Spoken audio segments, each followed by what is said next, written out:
तैयार हो जाइए बाजार के आखिरी 1.5 घंटों के एक्शन के लिए, जहां वायदा कारोबार की हफ्ते की एक्सपायरी के दिन बेहद मजबूती के साथ बाजार करते हुए कारोबार एकदम ट्रेडिंग रेंज के ऊपरी सिरे पर यहां रुकेंगे या फिर इस बार होंगे पार। कॉन्ट्रा ट्रेड लेने का वक्त है या फिर करें लगातार खरीदारी। कैसी होगी एक्सपायरी, क्या करें, कल की तैयारी, रहेगा फोकस खास इसी पर।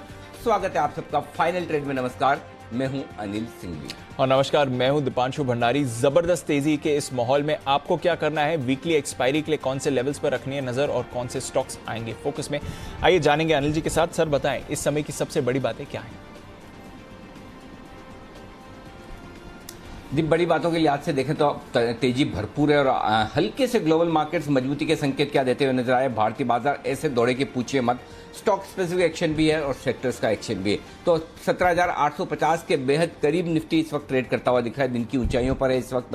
बैंक निफ्टी में भी मजबूत ट्रेड होता हुआ दिख रहा है, 37,800 के आसपास था। और सेंसेक्स भी लगभग 700 अंकों की मजबूती के साथ कारोबार करता हुआ दिख रहा है। यह है अब तक का कारोबार। लगभग सारे सेक्टर आपको इस वक्त हरे निशान में ट्रेड करते हुए नजर आएंगे। जबरदस्त तेजी वहां पर भी होती हुई दिख रही है इस वक्त। तो शानदार खरीदारी इन सभी इंडेक्स में होती हुई आपको नजर आएगी इस वक्त। ग्लोबल संकेत काफी बेहतर है, उसका फायदा उठाते हुए दिख रहे हैं। Real estate stock life high पर है, mid cap index life high पर है। आईटी, प्राइवेट बैंक्स, इंफ्रा, सरकारी बैंक, ये सब के सब इंडेक्स ऐसे हैं जो 1 से 2% की मजबूती इस वक्त आपको दिखाते हुए नजर आएंगे। और ग्लोबल बाजारों की बात करें तो डाउ फ्यूचर से भी संकेत थोड़े बेहतर आते हुए दिख रहे हैं। करीब 150 अंकों की मजबूती है डाउ फ्यूचर्स में। और कल की कमजोरी के बाद यूरोप के बाजार भी 1% मजबूत होते हुए दिख रहे हैं अब। तो ये सब कुछ एक्शन है आज आपके लिए। जी दी, तो त्योहारी सीजन की शुरुआत दमदार तेजी के साथ और वीकली एक्सपायरी आज सुबह आप कह भी रहे थे, पीसीआर कंफर्टेबल है, सहारा भी मिलेगा शॉर्ट कवरिंग का। तो इंडेक्स की मूव तो समझ में आती है, बट सभी सेक्टर्स पार्टिसिपेट कर रहे हैं सर। जितना इंडेक्स स्टॉक्स में एक्शन है उससे ज्यादा कैश स्टॉक्स में एक्शन आते हुए दिख रहा है और बड़े बड़े शेयर्स में भी बड़ा उछाल है। टाटा मोटर्स 12%, टाइटन 10% की तेजी दिखाते हुए दिख रहा है। क्या चल रहा है सर? बहुत दिनों बाद तेजी में ऐसा दिख रहा है कि ये तेजी बाजार को नए हाईज की तरफ ले जाने के लिए, 18,000 के तरफ ले जाने को तैयार हो रहे हैं। मैं फिर एक चीज आपको कहना जरूर चाहूंगा कि आमतौर पर जब ट्रेडिंग रेंज के ऊपरी सिरे पर आप पहुंचे तो ये हमेशा एक उम्मीद रहती है, आशा रहती है कि आप लाइफ हाई बनाएंगे और उस रेंज के पार निकलेंगे। लेकिन होता नहीं है, किसी न किसी कारण से वापस बाजार नीचे आते, जैसा कि आपने कल देखा 17,900 के आसपास पहुंचने के बाद करेक्ट होते हुए दिखे। आज फिर से हमने वही प्रयास किया है, लेकिन इस प्रयास में आज एक बदलाव है और वो बदलाव ये है कि आज की तेजी में, आज की रिकवरी में कॉन्फिडेंस लेवल काफी ज्यादा है। कैसे? एक, बाजार में तेजी चौतरफा है, सारे के सारे सेक्टर हरे निशान में है। दूसरा, न सिर्फ दिग्गजों में बल्कि मिड कैप और स्मॉल कैप शेयरों में है। तीसरा, तेजी का रुझान सिर्फ और सिर्फ ऐसा नहीं कि हमारे बाजारों में जरूरत से ज्यादा है। इनफैक्ट आप अमेरिका में देखिए रिकवरी आई और उसके बाद डाउ फ्यूचर्स ऊपर है और इसी तरह की तेजी का रुझान ग्लोबल मार्केट्स भी दिखाते हुए नजर आ रहे हैं। तो इन तीनों फैक्टर्स को मिलाकर देखें तो इस बात की उम्मीद जगती है कि भले आप 18,000 को पार करें ना करें, लेकिन एक बार यहां से थोड़ा 50, 75 से 100 पॉइंट की और जगह बनाने की तैयारी कर रहे हैं। यानी कि 17,900, 950 तक की जगह बन सकती है। एक बार 17,947 का लाइफ हाई है, करीबन उसके वहां पहुंच सकते हैं। तो 50-75 पॉइंट की जगह तो अब है ही। अब बड़ा सवाल यही कि आपको 50-75 पॉइंट की जगह के लिए और ट्रेड करना है ऊपर की तरफ, या फिर इस रेंज पर आकर प्रॉफिट बुक करके इंतजार करना है करेक्शन का। तो इसको ट्रेड करने के दो तरीके बनेंगे दीप। एक तो ये बनेगा कि अगर आप इंडेक्स में हैं तो 17,900, 17,950 के आसपास प्रॉफिट बुक करें। एक बार फिर जब 18,000 के पार निकलकर बड़ा ब्रेकआउट दे तो फ्रेश खरीदारी की जाएगी या फिर करेक्शन पर फिर से खरीदा जाएगा। एक तरीका तो वो है। दूसरा तरीका ये है कि इंडेक्स पर रेंज बाउंड हो जाए और स्टॉक्स में ब्रेकआउट का इंतजार करें और वहां पर मौका ढूंढे। मसलन टाइटन, टाटा मोटर्स, मैं ये नहीं कह रहा कि ये स्टॉक्स है, लेकिन इस तरह के आपको कई सारे स्टॉक्स इस बाजार में और मिलेंगे, चाहे वो वायदा कारोबार के हों, चाहे कैश मार्केट के हो, जो बड़ी तेजी के लिए तैयार होते हुए दिख रहे हैं। मुझे ऐसा लगता है फिर वहां पर आपका फोकस होना चाहिए। तो मौके इस बाजार में भरपूर है। इंडेक्स हो सकता है ऊपरी रेंज पर आकर थोड़ा फिर से रुके, अटके और थोड़ा करेक्शन देकर फिर से आपको खरीदारी का मौका दे, लेकिन स्टॉक्स पर फोकस लगातार बना रहेगा और वहां पर मुझे लगता है अब भी अच्छी तेजी के मौके आपके लिए हैं और वहीं पर अगले 1.5 घंटे आपको फोकस भी करना चाहिए। और बाकी तो जैसे डेटा बन रहे हैं, जो कुछ है एक्सपायरी के लिहाज से, वो मैं आपको थोड़ी देर में बताऊंगा ही। बिल्कुल सर, और आपके डेटा विश्लेषण का इंतजार रहेगा। आज सुबह अनिल जी ने कहा भी था 0.84 पर पुट कॉल रेशियो था, बहुत कंफर्टेबल है, यहां से आपको अच्छी खरीदारी आती हुई दिखेगी। और देखिए वैसे ही बाजार बिहेव भी कर रहे हैं। 17,850 पर निफ्टी 200 पॉइंट्स की तेजी के साथ ट्रेड करता हुआ, बैंक निफ्टी 350 अंक ऊपर। आइए फिर जान लेते हैं आने वाले दिनों के लिए कुछ इंपॉर्टेंट इवेंट्स जहां पर आपको रखनी है नजर, और साथ ही आज के खबरों वाले शेयर्स भी। वरुण और मानसी दोनों हैं हमारे साथ तैयार। मानसी बताएं कौन से हैं इवेंट्स? Good afternoon Deepanshu. आज से लेकर शनिवार तक के इवेंट्स में बता रही हूँ। आज एशियन ग्रेनाइटो का राइट्स इशू बंद हो जाएगा, दाम जिसके 100 रुपये प्रति शेयर के हैं। एंटाइटलमेंट रेशो हर 29 शेयर पर 19 राइट्स इशू शेयर मिलते हुए दिखेंगे। गोकुलदास एक्सपोर्ट QIP के फाइनल प्राइस और साइज पर आज बोर्ड बैठक होने जा रही है। जी एंटरटेनमेंट NCLT में इन्वेस्को मामले की सुनवाई होगी। कल शुक्रवार के दिन RBI की क्रेडिट पॉलिसी, कल का सबसे इंपॉर्टेंट बड़ा ट्रिगर, और 10 बजे से जी बिजनेस पर बड़ी कवरेज क्रेडिट पॉलिसी को लेकर आप देख पाएंगे। दूसरा इंपॉर्टेंट ट्रिगर, कल से रिजल्ट सीजन की शुरुआत हो रही है। TCS नतीजों के साथ दूसरे अंतरिम डिविडेंड पर भी सोच विचार करेगा। DCM श्रीराम स्टॉक स्प्लिट की एक्स डेट है, स्प्लिट रेशियो 1:5 का होगा। चीन के बाजार एक हफ्ते की छुट्टी पर जो थे वो छुट्टी के बाद कल यानी कि 8 अक्टूबर को खुलते हुए दिखेंगे। US सितंबर महीने का रोजगार डेटा भी कल आएगा। और शनिवार के दिन टेक्समैको रेल एंड इंजीनियरिंग पर फोकस रखिए। कैपिटल इशू कमेटी की बैठक होने जा रही है। दरअसल 15 मई को राइट्स इशू के जरिए 175 करोड़ जुटाने की मंजूरी कंपनी के बोर्ड ने दी थी। अब इस बैठक में राइट्स इशू से संबंधित चीजों पर बातचीत होती हुई, फैसले होते हुए दिखेंगे। तो इस बैठक पर शनिवार के लिए फोकस रहेगा। ओके, तो ये है आपके लिए कुछ अहम ट्रिगर्स जहां पर आपको रखनी है नजर। वरुण, गुड आफ्टरनून, बताएं कौन से हैं आज की खबरों वाले शेयर्स? गुड आफ्टरनून दीप। तो कुछ खबरें हमने आज आपको एक्सक्लूसिव दी, उसका इंपैक्ट काफी सारे स्टॉक्स पे देखने मिल रहा है। सबसे पहले तो न्यू इंडिया एश्योरेंस, यहाँ पे हमने जो आपको बड़ी खबर दी कि सरकार जनरल इंश्योरेंस कंपनीज में DFS की बड़ी रिस्ट्रक्चरिंग जो है उसकी तैयारी में है। कंपनी के 4 लेयर स्ट्रक्चर को अब 3 लेयर में बदलेंगे। ब्रांच, डिविजनल ऑफिस और ऑपरेशनल ऑफिस में तब्दील होंगे। तो इसका इम्पैक्ट जो है आज आपको न्यू इंडिया एश्योरेंस पे भी देखने मिल रहा है, जहाँ पे अच्छी खासी तेजी देखने मिल रही है। वही सूत्रों के हवाले से और एक खबर आई, और वो ये है कि महाराष्ट्र में इनकम टैक्स विभाग ने बड़ी कार्रवाई की है। इनकम टैक्स विभाग ने DB रियल्टी पर बड़ी कार्रवाई की है। कई शहरों में शुगर मिलों के ऑफिस जो है उन पे भी कार्रवाई की गई है। तो इसका इम्पैक्ट इनकाउंटर्स पे भी देखा गया है। इसके अलावा सितंबर सीरीज के पैसेंजर व्हीकल्स के नंबर्स जो है वो फाड़ा की तरफ से आए हैं। पैसेंजर व्हीकल्स में 16.3% की बढ़ोतरी देखने मिली है। कमर्शियल व्हीकल्स में साल दर साल करीब 46.7%, 6% के आसपास की बढ़ोतरी देखने मिली है। लेकिन फाड़ा का जो बयान आया है वो थोड़ा इंटरेस्टिंग है। इनका कहना है कि सेमीकंडक्टर की कमी के चलते PV यानी कि पैसेंजर व्हीकल की जो बिक्री है उस पर असर बरकरार है। आने वाले कुछ समय तक असर जो है वो आपको देखने मिलेगा। लेकिन पैसेंजर व्हीकल्स की जो इन्वेंट्री है वो अब तक के सबसे निचले स्तर पे पहुंच चुकी है, ये फाड़ा का कहना है। तो एक इंटरेस्टिंग बयान है। रामकृष्ण फोर्जिंग, यहाँ पे कंपनी की भारत में EV मार्केट में एंट्री हो चुकी है। EV पावर ट्रेन पार्ट बनाने के लिए US की कंपनी के साथ इस कंपनी ने एक करार किया है। ओरियंट प्रो सॉल्यूशंस कंपनी ने मालदीव्स में स्ट्रैटेजिक करार किया है। डिजिटल ट्रांसफॉर्मेशन के लिए कंपनी के साथ ये करार किया गया है। MCX पर एनर्जी इंडेक्स जो है वो अब लॉन्च हो चुका है। देश का पहला रियल टाइम एनर्जी इंडेक्स जो है वो ये लॉन्च कर रहे हैं। NTPC फ्रांस की कंपनी के साथ इसने करार किया है। पावर प्रोजेक्ट्स डेवलपमेंट के लिए ये कंपनी ने ये करार किया है। इसके अलावा कोजेंसिस के हवाले से खबर आई है कि पावर कंपनियों को कोल सप्लाई में प्राथमिकता दी जाएगी। सरकार ने कोल इंडिया को निर्देश दे दिए हैं। बैंक ऑफ बड़ौदा, इन्होंने अपने होम लोन दरें जो है उसको कम किया है। 0.25% जो है इसमें कमी की गई है। और आखिरी में M&M XUV 700 की जो रिकॉर्ड बुकिंग देखने मिली है, स्टार्टिंग के 57 मिनट्स में ही करीब 25,000 की बुकिंग जो है ये देखी गई है इस कंपनी की इस गाड़ी के लिए। बुक तो दीप भी करवाना चाहते थे वरुण, लेकिन दीप शो में थे और उन्होंने जब बुकिंग करवाने की कोशिश की तो 58वां मिनट हो गया और 57वें मिनट में ही 25,000 की बुकिंग पूरी हो गई। सुबह 10 बजे फिर खुलेगा। तो बस 1 मिनट से मिस कर गए। अच्छा, कल फिर खुलेगा। ओके, तो 10 बजे कल फिर। दीप बहुत बिजी होंगे, आपको तो पता ही है दीप को कल क्रेडिट पॉलिसी ये आपके सामने पेश करनी है। तो फिर कल भी नहीं हो पाएगा। चलिए कोई बात नहीं, लेकिन अभी जो हो सकता है वो किया जाए। सारे मेहमानों का स्वागत। मुदित जी, जैन साहब, सिमी जी और बाकी सुमित जी, कुणाल जी, राकेश जी, वागले साहब, आप सबका धन्यवाद शो में आने के लिए। सबसे पहले शुरुआत मुदित जी के साथ। मुदित जी के लिए कॉल है BTS डबल टी का।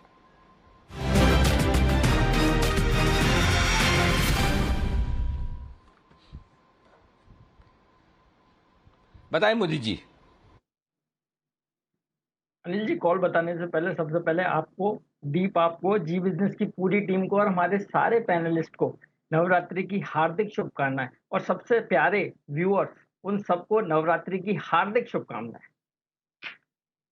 देखिए, स्टॉक्स जो एक मेरे रडार पर आया जिसमें अभी ब्रेकआउट देखने को मिला है और लाइफ टाइम हाई जैसे लेवल्स भी नजर आए हैं। वोल्टास वोल्टास को यहाँ पर लॉन्ग करने की सलाह दे रहे हैं। जो सीएमपी है 1275, यहीं पर लॉन्ग करेंगे। इस चार्ट पे अगर हम बात करते हैं तो बड़े अप मूव के बाद जो कंसोलिडेशन था, एक फ्लैग पैटर्न बनाया, फ्लैग का ब्रेकआउट अभी देखने को मिला है। चार्ट स्ट्रक्चर के लिहाज से आज के सेशन में बड़ा अपसाइड मूव देखने को मिल सकता है। 1295 पहला टारगेट होगा, उसको भी होल्ड कर पाया तो 1305 तक के अपसाइड मूव वोल्टास में नजर आएंगे। स्टॉप लॉस रहेगा 1263 का।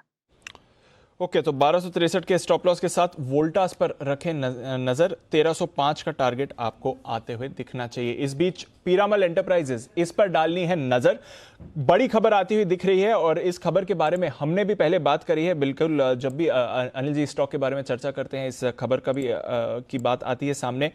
फार्मा बिजनेस के डीमर्जर का कंपनी ने ऐलान कर दिया है। तो जो वैल्यू क्रिएशन की बात हो रही थी, एक तो डीएचएफएल अधिग्रहण पूरा हो गया, अब जो नेक्स्ट स्टेप है फार्मा बिजनेस के डीमर्जर का कंपनी ने अभी ऐलान किया है। अभी थोड़ी देर पहले ही एक्सचेंजेस पर इन्होंने डिस्क्लोजर डाला है। तो pharma company Piramal pharma limited, इसका डीमर्जर होगा और फिर जो बाकी छोटे मोटे कारोबार हैं फार्मा के, वो अब इस डीमर्ज्ड कंपनी के साथ एलोकेट हो जाएंगे। ये आपके लिए बड़ी खबर आती हुई दिख रही है जहां तक पीरामल एंटरप्राइजेस का सवाल है। और अनिल जी, इसके बारे में हमने पहले भी बात करी है, काफी समय से हम इसके बारे में चर्चा कर रहे हैं। एक्सक्लूसिवली हमने ही पहले जानकारी दी थी कि ये करने वाली है कंपनी, और अब फाइनली ऐसा ऐलान करते हुए पीरामल फार्मा कंपनीज का डीमर्जर, कैसे देखा जाए इसे सर?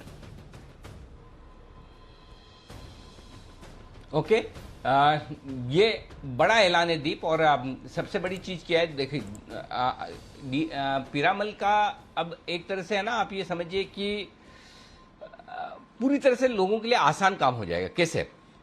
एक तरफ आपके पास एक एनबीएफसी है और दूसरी तरफ एक फार्मा बिजनेस है। अब ऐसा नहीं कि ऐसी कंपनी आपको कम मिलेगी जो दोनों ही बहुत ही अनरिलेटेड बिजनेस एक साथ एक कंपनी में रखे जाएं, और कुछ और बिजनेस भी होंगे थोड़े बहुत जिन्हें वो रिस्ट्रक्चर करेंगे। तो होगा क्या, आपका लेंडिंग बिजनेस जो है, एनबीएफसी का जो बिजनेस है वो अलग हो जाएगा।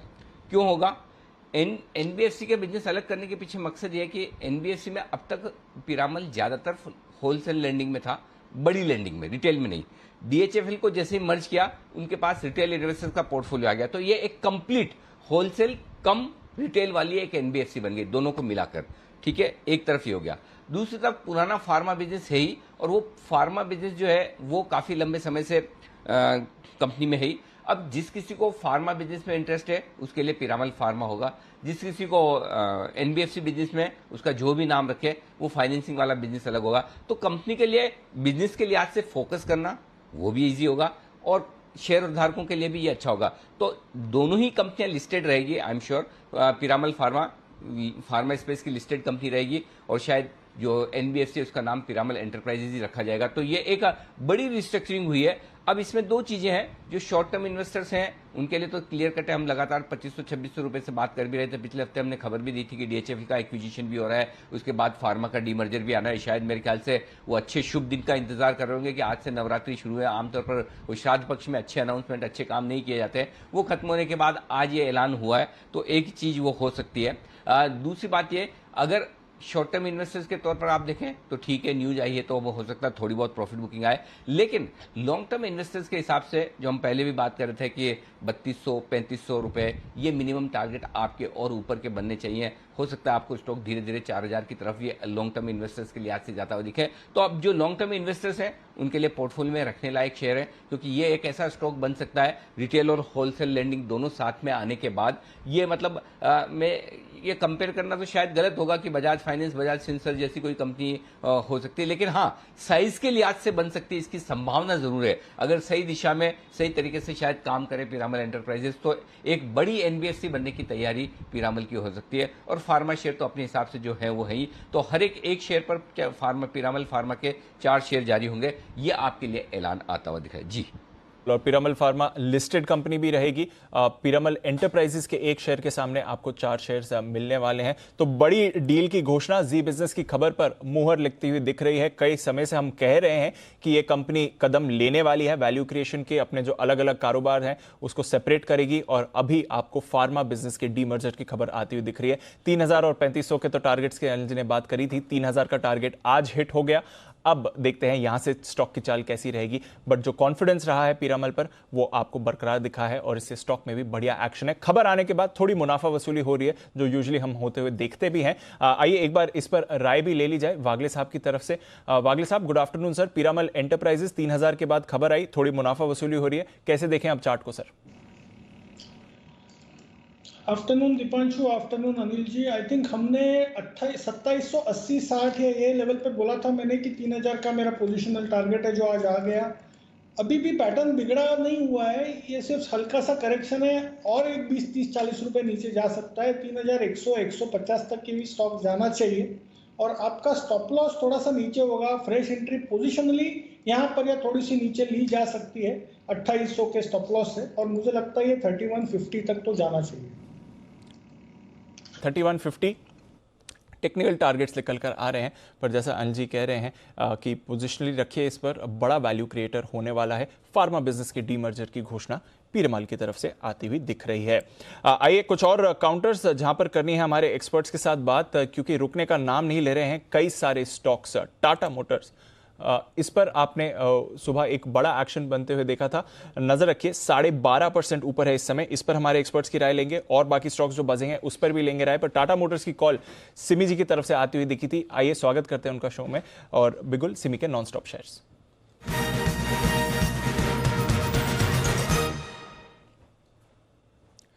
बताएं Simi ji, good afternoon. Very good afternoon Deepanshu. फिलहाल तो टाटा मोटर्स के बारे में ही अपडेट देंगे क्योंकि चल चुका है और मैंने जो भी टारगेट्स दिया है हासिल हो चुका है। मुझे लगता है कि यहाँ से भी चल सकता है, पर इंटरडे में जिन्होंने लिया है और इंटरडे का ही नजरिया, उन लोगों के लिए मैं सिर्फ यही कहूँगी कि 380 का लेवल एक बार देखने को मिल गया है, 383 का हाई बन चुका है, तो यहाँ पे हो सके तो एक बार इंटरडे पोजीशन बुक करके निकल जाए। एक्चुअली दीपांशु, मैं एक BTST देने वाली थी पर मुदीत ने ऑलरेडी दे दिया और मेरा जो टारगेट्स था वो टारगेट्स भी हासिल हो चुका है, तो इसलिए मैं दोबारा वोल्टास को रिपीट नहीं करूंगी क्योंकि ऑलरेडी मुदीत के पास से चला गया है। हम लोगों का व्यूअर्स को तो प्रॉफिट मिल ही गया होगा, तो यहाँ पे वोल्टास नहीं दे रही हूँ, दूसरा कोई सोच रही हूँ, अगर मिलता है तो मैं जरूर दे दूंगी। बिल्कुल सिमी जी, तो इंतजार रहेगा आपकी दूसरी पिक का, बट नजर रखिए वोल्टास, क्योंकि सिमी जी को भी पसंद आ रहा है ये काउंटर। मुद्दे जी ने तो अभी आपको 1305 के टारगेट्स भी दिए हैं। 1285 पर स्टॉक फिलहाल ट्रेड करते हुए आपको दिख रहा है। टाइटन, आज सुबह सेठी साहब की पिक ऑफ द डे, 10% का उछाल आज एक ही दिन में हमने टाइटन पर आते हुए देखा है। Bansal ji, good afternoon. बताएं सर, अब टाइटन पर क्या करना चाहिए? 2350 का लेवल स्टॉक पर सर।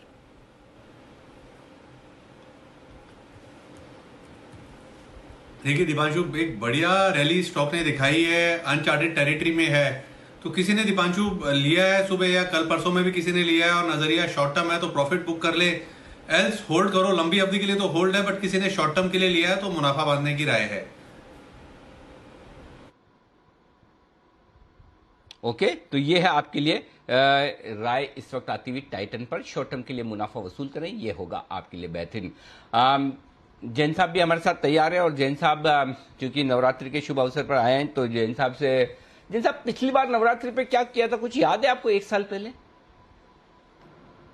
बिल्कुल, नवरात्रि पे पिछली बार भी पिक्स दिए थे अनिल जी, बट नवरात्रि के 9 पिक्स दिए थे पिछली बार, बट वो एग्जैक्टली स्टॉक्स जो है वो मैं उसकी लिस्ट में निकाल के नहीं लाया। आप बोलोगे तो वो भी मैं प्रेजेंट कर सकता हूँ, बट यस अभी मैं नहीं बता सकता हूँ 9 स्टॉक्स की लिस्ट। कोई बात नहीं, खाली मुझे तो यही याद दिलाना था कि आपने पिछली बार नवरात्रि पे पिक्स दी थी, तो समझ तो गए होंगे आप। अब आपको क्या करना है अगले 1 घंटे में? बस पिक्स देनी है अनिल जी, इस बार फिर से वो रिपीट करेंगे और 9 नहीं तो 3 तो देंगे अनिल जी पक्का। तो बिल्कुल थैंक यू सो मच। दबाव बनाने की रणनीति कामयाब हुई, नहीं तो जैन साहब ऐसे ही निकल जाते हैं शो करके। चलिए 9 से 3 पे आए, कोई बात नहीं, लेकिन 3 बेहतरीन पिक्स जैन साहब की तरफ से आने की तैयारी में है, तो आप लोग तैयार हो जाइए। थोड़ी देर में जैन साहब आपको देंगे बहुत ही बेहतरीन पिक्स उसके लिए तैयारी रखिएगा जरूर। आइए इस बीच हम स्टॉक्स जो एक्शन में आते हुए दिख रहे हैं उन पर थोड़ा और फोकस किया जाए। जहां पर एक्शन बनता हुआ दिख रहा है, एस्कॉर्ट्स फिर से 1500 पर आता हुआ नजर आ रहा है। जरा एस्कॉर्ट्स के एक बार चार्ट्स देख लिए जाए। कुणाल जी चार्ट्स देखिए, राय दीजिए 1500 रुपए के आसपास एस्कॉर्ट्स।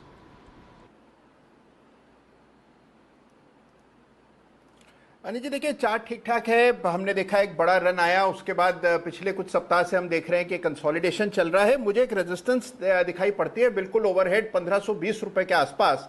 1520 टूटते ही एस्कॉर्ट्स में आपको तेजी की दूसरी खेप देखने को मिलेगी। तो मेरी राय में बिल्कुल बने रहें, 1460 पर एक स्टॉप लॉस रखें अगर पहले की पोजीशन है, और 1520 के ऊपर नई खरीदारी करें। ओके, तो यह है आपके लिए एस्कॉर्ट्स जिस पर रखनी है नजर। 1500 के ऊपर काउंटर होल्ड करते हुए दिख रहा है। ऑटो स्टॉक्स में है दमदार तेजी पर। एक स्पेस जहां पर सबकी नजर बनी हुई है यह है आरबीआई की क्रेडिट पॉलिसी। आने वाली है कल, क्या इस समय पॉलिसी में कुछ बड़े बदलाव हो सकते हैं या फिर कमेंट्री को लेकर कहां पर रखनी है नजर, क्या क्या घोषणाएं कर सकते हैं गवर्नर साहब। हमारी टीम ने जानकारों के साथ किया है एक मेगा पोल और उसके रिजल्ट्स लेकर तैयार हैं देवांशी बताइए जानकारों का क्या मानना है इस बार। बिल्कुल दिवांशु, अब देखिए इस बार की भी पॉलिसी में बहुत छोटे छोटे जो कमेंट्री पर चेंजेस होंगे उस पर नजर रहेगी। अगर आप बड़े चेंजेस देखें, यानी कि अगर ब्याज दरों की बात करें तो कोई बदलाव इस बार की जो पॉलिसी है उसमें देखने नहीं मिलेंगे। जो रेपो रेट्स हैं वो एकदम नॉर्मल रहेंगे, कोई बदलाव यहाँ पे होता हुआ नहीं दिखेगा। रिवर्स रेपो की बात होती हुई दिख रही थी, लेकिन हमारे जो जानकार के पोल है उसमें केवल 5% जानकार ये मान के चल रहे हैं कि इस बार जो रिवर्स रेपो है उसमें कोई बदलाव हो सकता है या हाइक आ सकता है। 95% जानकारों का यही मानना है कि रिवर्स रेपो रेट को भी इस बार स्टेटस क्यो रखा जाएगा, यानी कि कोई बदलाव यहाँ पे होता हुआ नहीं दिखेगा। इसके साथ ही अकोमोडेटिव स्टांस जो है वो जारी रहने की ही बात की जा रही है। साथ ही अब देखिए इस बार सबसे बड़ा सवाल यही था कि जिस तरह से हम पेंडेमिक से अब रिलैक्सेशंस होते हुए दिखे हैं, तो क्या जो लिक्विडिटी सरप्लस थी कोई हिंट मिल सकते हैं या फिर लिक्विडिटी को कम करने के लिए, नॉर्मलाइज करने के लिए कोई कदम आरबीआई उठा सकती है। तो ज्यादातर जो हैं जानकार उनका यही मानना था कि इस बार हो सकता है, लेकिन आरबीआई किसी भी तरीके का शॉक मार्केट को नहीं देना चाहेगा और इसी के चलते आप देखिए सिर्फ जीसैप के जो अमाउंट है उसको हल्का सा कम किया जा सकता है। और बाकी जानकारों का ये भी मत है कि क्योंकि फेस्टिव सीजन है तो इसमें भी कोई बदलाव होता हुआ नहीं दिखेगा। इसके साथ ही आरबीआई क्या सीपीआई के जो अनुमान है उसमें कोई बदलाव कर सकता है। ज्यादातर जानकारों का यही मानना है कि कोई बदलाव नहीं होगा इस बार की पॉलिसी में, लेकिन कुछ जानकार 30% के जानकारों का ये मत था कि क्योंकि पिछले 2 से 3 महीने से हम देख रहे हैं कि जो सीपीआई के नंबर्स आते हुए दिख रहे हैं वो काफी कम है, तो इसी के चलते आने वाले समय में जो सीपीआई का अनुमान है वो आरबीआई कम कर सकता है। इसके साथ ही आप देखिए जीडीपी, इसमें कोई बदलाव होने का अनुमान नहीं लगाया जा रहा है और साथ ही अब यही माना जा रहा है कि इस बार की जो पॉलिसी है उसमें लिक्विडिटी मैनेजमेंट पर सबसे ज्यादा कमेंट्री अहम होगी। और दूसरी अहम कमेंट्री होगी कि जिस तरह से ग्लोबल मार्केट्स में कमोडिटी के प्राइसेस इंक्रीज होते हुए दिख रहे हैं, तो हमारे बाजार में किस तरह से इम्पैक्ट आता हुआ दिखेगा और क्या इसके चलते लिक्विडिटी में कोई बदलाव होता हुआ दिखेगा। और इसके साथ ही जो कंज्यूमर सेंटिमेंट्स हैं, कॉन्फिडेंस है, वो कितना बूस्टअप होता हुआ दिख रहा है। ये 3 चीजें हैं जो सबसे ज्यादा अहम होगी आरबीआई की कमेंट्री में। बिल्कुल, तो कमेंट्री इस बार काफी इंपॉर्टेंट रहने वाली है। कुछ छोटे मोटे बदलाव आ सकते हैं। रेपो पर कुछ अनुमान लगाया जा रहा है, रिवर्स रेपो पर कुछ बदलाव हो सकते हैं। तो अनिल जी काफी चीजों पर नजर रहेगी एंड ऑफ कोर्स दमदार पैनल तो हमारे साथ हमेशा की तरह रहेगा ही सर कल। बिल्कुल दमदार पैनल होगा। अतुल जोशी साहब होंगे, वीके शर्मा साहब होंगे हमारे साथ, अजय बग्गा साहब होंगे, पॉलिसी का पूरा विश्लेषण करेंगे। बैंक्स के टॉप मैनेजमेंट होंगे हमारे साथ, आशु मदान साहब भी होंगे, एसबीआई के एमडी होंगे और वो भी आपको बताएंगे कि क्या कुछ होने वाला है, क्या कुछ हुआ है पॉलिसी में। आइए बढ़ते आगे और स्वागत करते हैं जैन साहब का। और जैन साहब चूंकि हमें कह चुके हैं कि वो कुछ बेहतरीन पिक्स देने के लिए तैयार हैं। नवरात्रि की स्पेशल पिक जैन साहब की तरफ से आने की तैयारी में, तो जैन साहब के लिए नवरात्रि की स्पेशल पिक का बिगुल आज की 3 में से हो सकता है बंद होते होते कुछ बढ़ जाए, लेकिन 3 में से पहली पिक जैन साहब की तरफ से।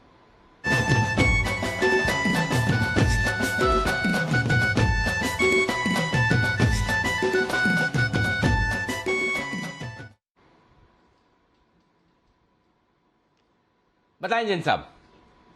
शांति गियर्स अनिल जी, और थोड़ा बहुत चला हुआ भी है। रीजन ये है कि आज ऑटो इंसुलरी स्टॉक्स भी चले हुए हैं, मिड कैप और स्मॉल कैप इंडेक्स भी चला हुआ है। और दूसरी बात और है उसके साथ कि आज मार्केट का माहौल जबरदस्त है, तो और ये स्टॉक मैंने जब जब रेकमेंड किया बहुत जबरदस्त परफॉर्म किया है, हर बार टारगेट अचीव हुए हैं 2 बार, और पिछली बार भी मैंने सितंबर 26 तारीख को ये स्टॉक दिया था, तभी भी ये चला था, सर्किट ही लगा था इनफैक्ट जैन साहब का जेम जब शुरू हुआ था। और अभी भी देखिए ये सबसे बढ़िया बात ये है कि ये ट्यूब इन्वेस्टमेंट्स की सब्सिडियरी, और ट्यूब इन्वेस्टमेंट्स हमें पता है कि क्या पेडिग्री है उस कंपनी की, और देखिए आप इसमें 70% ट्यूब इन्वेस्टमेंट्स की हिस्सेदारी है, और गियर मैन्युफैक्चरिंग में one of the top gear manufacturers है कंट्री का, और 4 डिकेड से करीब 40 सालों से कंपनी कार्यरत है। और रीजन ये है कि पिछले कुछ क्वार्टर्स में लाजमी है कि लास्ट ईयर जून में थोड़ा हल्का रहा, फिर सेकेंड वेव भी आया तो उसकी वजह से भी थोड़े हल्के परफॉर्मेंस रहे, बट फिर भी कंपनी ने ओवरऑल पिछले 3-4 क्वार्टर बहुत ही बेहतरीन दिए और टीटीएम बेसिस पे हाईएस्ट एवर प्रॉफिट्स पे बैठी है। एक जीरो डेट कंपनी है, कैश के लेवल्स भी बहुत बढ़िया, करीब 75 करोड़ का कैश है बुक्स में, और एक इतनी पुरानी कंपनी फंडामेंटल्स में देख रहा हूं तो पिछले अगर आप 3 क्वार्टर का देखें तो टीटीएम बेसिस पे one of the highest ever TTM basis पे प्रॉफिट्स है, करीब 32 करोड़ के, 1200 करोड़ की मार्केट कैप है, और उसके सामने मैं FIIs DIIs को देख रहा था तो उनकी भी 6-7% की स्टेक है, और रिसेंटली FIIs ने थोड़ा बहुत बढ़ाया ये स्टेक। तो मुझे लगता है कि इस तरीके से अगर कोई स्टॉक सस्ते वैल्यूएशन पे मिल रहा है और नीचे मिल रहा है, आप देखिए ऊपर का लेवल जो है 211 का छुआ हुआ स्टॉक में, और उससे 162 रुपए के लेवल्स पे स्टॉक मिल रहा है। और आज मैंने सुबह भी LG बालाकृष्णन ब्रदर्स दिया था, वो भी अच्छा खासा चला हुआ है, और सारे ऑटो इंसिलरी स्टॉक्स में अच्छा माहौल बना हुआ है स्क्रैपेज पॉलिसी को लेकर भी। तो आई थिंक ये स्टॉक भी बहुत बढ़िया करेगा। एक मुरुगप्पा ग्रुप की कंपनी, ट्यूबलेस इन्वेस्टमेंट्स की सब्सिडियरी और बेहतरीन क्वालिटी कंपनी, पुरानी कंपनी, इस स्टॉक को बिल्कुल लें यहाँ पे, और आराम से 190 तक के टारगेट्स के लिए।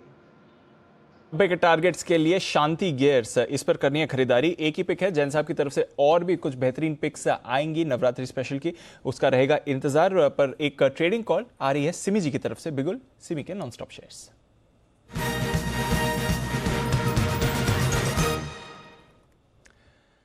बताएं सिमी जी।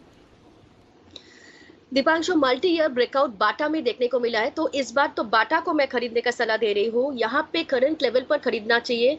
पहला टारगेट होगा 1955, दूसरा होगा 1970 और तीसरा होगा 1995। ये तीनों टारगेट्स के लिए बाटा को खरीदना चाहिए। 1895 के नीचे स्टॉप लॉस मेंटेन करना रहेगा, क्योंकि वही बाटा का ब्रेकआउट पॉइंट है।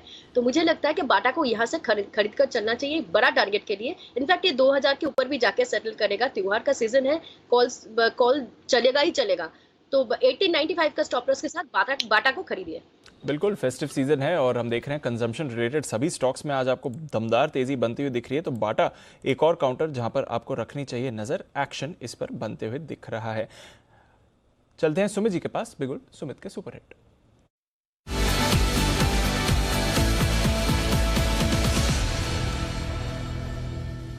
बताएं Sumit ji. Good afternoon Deepanshu, markets के अंदर एक अच्छी तेजी देखने को मिल रही है। निफ्टी ओवरऑल 200 पॉइंट ऊपर है। कल क्लोजिंग शो में जो हमने एक्सपायरी ऑप्शन दिया था बैंक निफ्टी का, उसका टारगेट हिट हुआ है, ये अपडेट है। और अब जो कॉल में देने जा रहा हूं वो बैंकिंग स्टॉक है। मेरे को लग रहा है बैंकिंग स्टॉक्स में यहां से भी अच्छा ऊपर का मूव देखने को मिल सकता है। तो जो स्टॉक मेरे रडार पे आया है वो है बैंकिंग स्पेस का ICICI बैंक। पिछले 4 से 5 दिनों की गिरावट के बाद ICICI बैंक में आज एक बाउंस बैक का शुरुआत हुआ है। अभी 705 के ऊपर जैसे निकलता है तो स्टॉक के अंदर मोमेंटम बनेगा, और फिर ऊपर में 725 रुपए से लेकर 730 रुपए तक का मूव 2-3 दिनों के अंदर ICICI बैंक के अंदर देखने को मिल सकता है। नीचे में 689 का 690 का सपोर्ट बनेगा, तो 690 के नीचे का स्टॉप लॉस लगा के ICICI बैंक में यहाँ पे CMP पे खरीदारी करें, और 2 से 4 दिन के अंदर ICICI बैंक के अंदर ऊपर में 725 रुपए से लेकर 730 रुपए तक का मूव देखने को मिलना चाहिए। आज का क्लोजिंग 705 के ऊपर आया, मतलब ICICI बैंक अगला स्टॉक है जो यहां से एक बढ़िया मूव दिखाने वाला है। तो ICICI बैंक पर रखनी है नजर। बैंकिंग काउंटर्स आपको मोमेंटम में आते हुए दिख सकते हैं, बल्कि अब बैंक निफ्टी 37,900 के ऊपर आ रहा है, तो वहां पर आपको मोमेंटम बनते हुए दिखेगा। ICICI बैंक के साथ अभी अभी दिख रहा है RBL बैंक पर फ्रेश खरीदारी हुई है। बंधन बैंक तो सुबह से ही एक्टिव है, 7-7.5% ऊपर ये काउंटर ट्रेड कर रहा है। फेडरल बैंक पर भी एक मूव आ रही है। कुणाल जी, फेडरल बैंक के चार्ट्स पर राय दे, यहां पर एक्शन आ रहा है कि यहां पर अगला ट्रेड बनता है सर?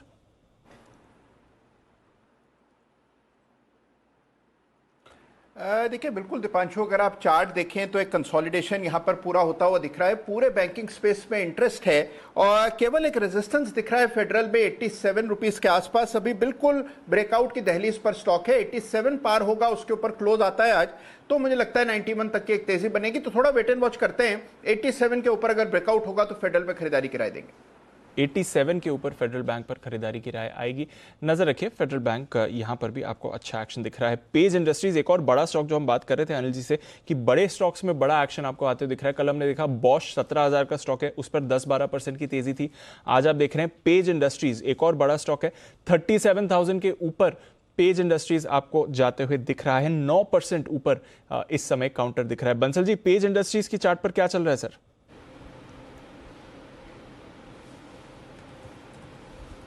देखिए दिवांशु, बेहतरीन टेक्निकल स्ट्रक्चर है और आपने तो राइटली पॉइंट आउट करा, ब्रेकआउट है, अनचार्टेड टेरिटरी में स्टॉक आया है और एक बड़ी वाली नेकलाइन दिवांशु आज तोड़ रहा है। आज एक बड़ी नेकलाइन 36,400 की एक बड़ी वाली नेकलाइन को तोड़ के अनचार्टेड टेरिटरी में आया है। यहां से भी एक डिसेंट अपमूव देखने को मिलेगा, तो बाय एंड होल्ड की राय है पेज इंडस्ट्रीज में। पेज इंडस्ट्री पर खरीदारी करने की राय आपके लिए आती हुई दिख रही है। यह है आपके लिए बेहतरीन स्टॉक। आइए बढ़ते आगे, वक्त है सेठी साहब से मुलाकात करने का। 2:30 बजे हैं और 2:30 बजे के साथ साथ अब आपको 2:45 बजे पर भी नजर रखनी है, क्योंकि ठीक 15 मिनट बाद फिर से आपके साथ जुड़ेंगे वसीम साहब भी। आज से वसीम साहब की फिर से शुरुआत हो चुकी है जी बिजनेस पर आपके लिए दिन में 2 बार, सुबह 9:45 बजे और दोपहर में 2:45 बजे हर रोज आपको मिलेगी वसीम साहब की तरफ से पूरा डायरेक्शन और बेहतरीन पिक्स भी। तो आइए पहले बिगुल सेठी साहब के लिए। कभी कभी खुशी के लिए कुछ ज्यादा नहीं, एक अनजान दोस्त ही काफी है। एबिक्स कैश हर खुशी के लिए काफी है।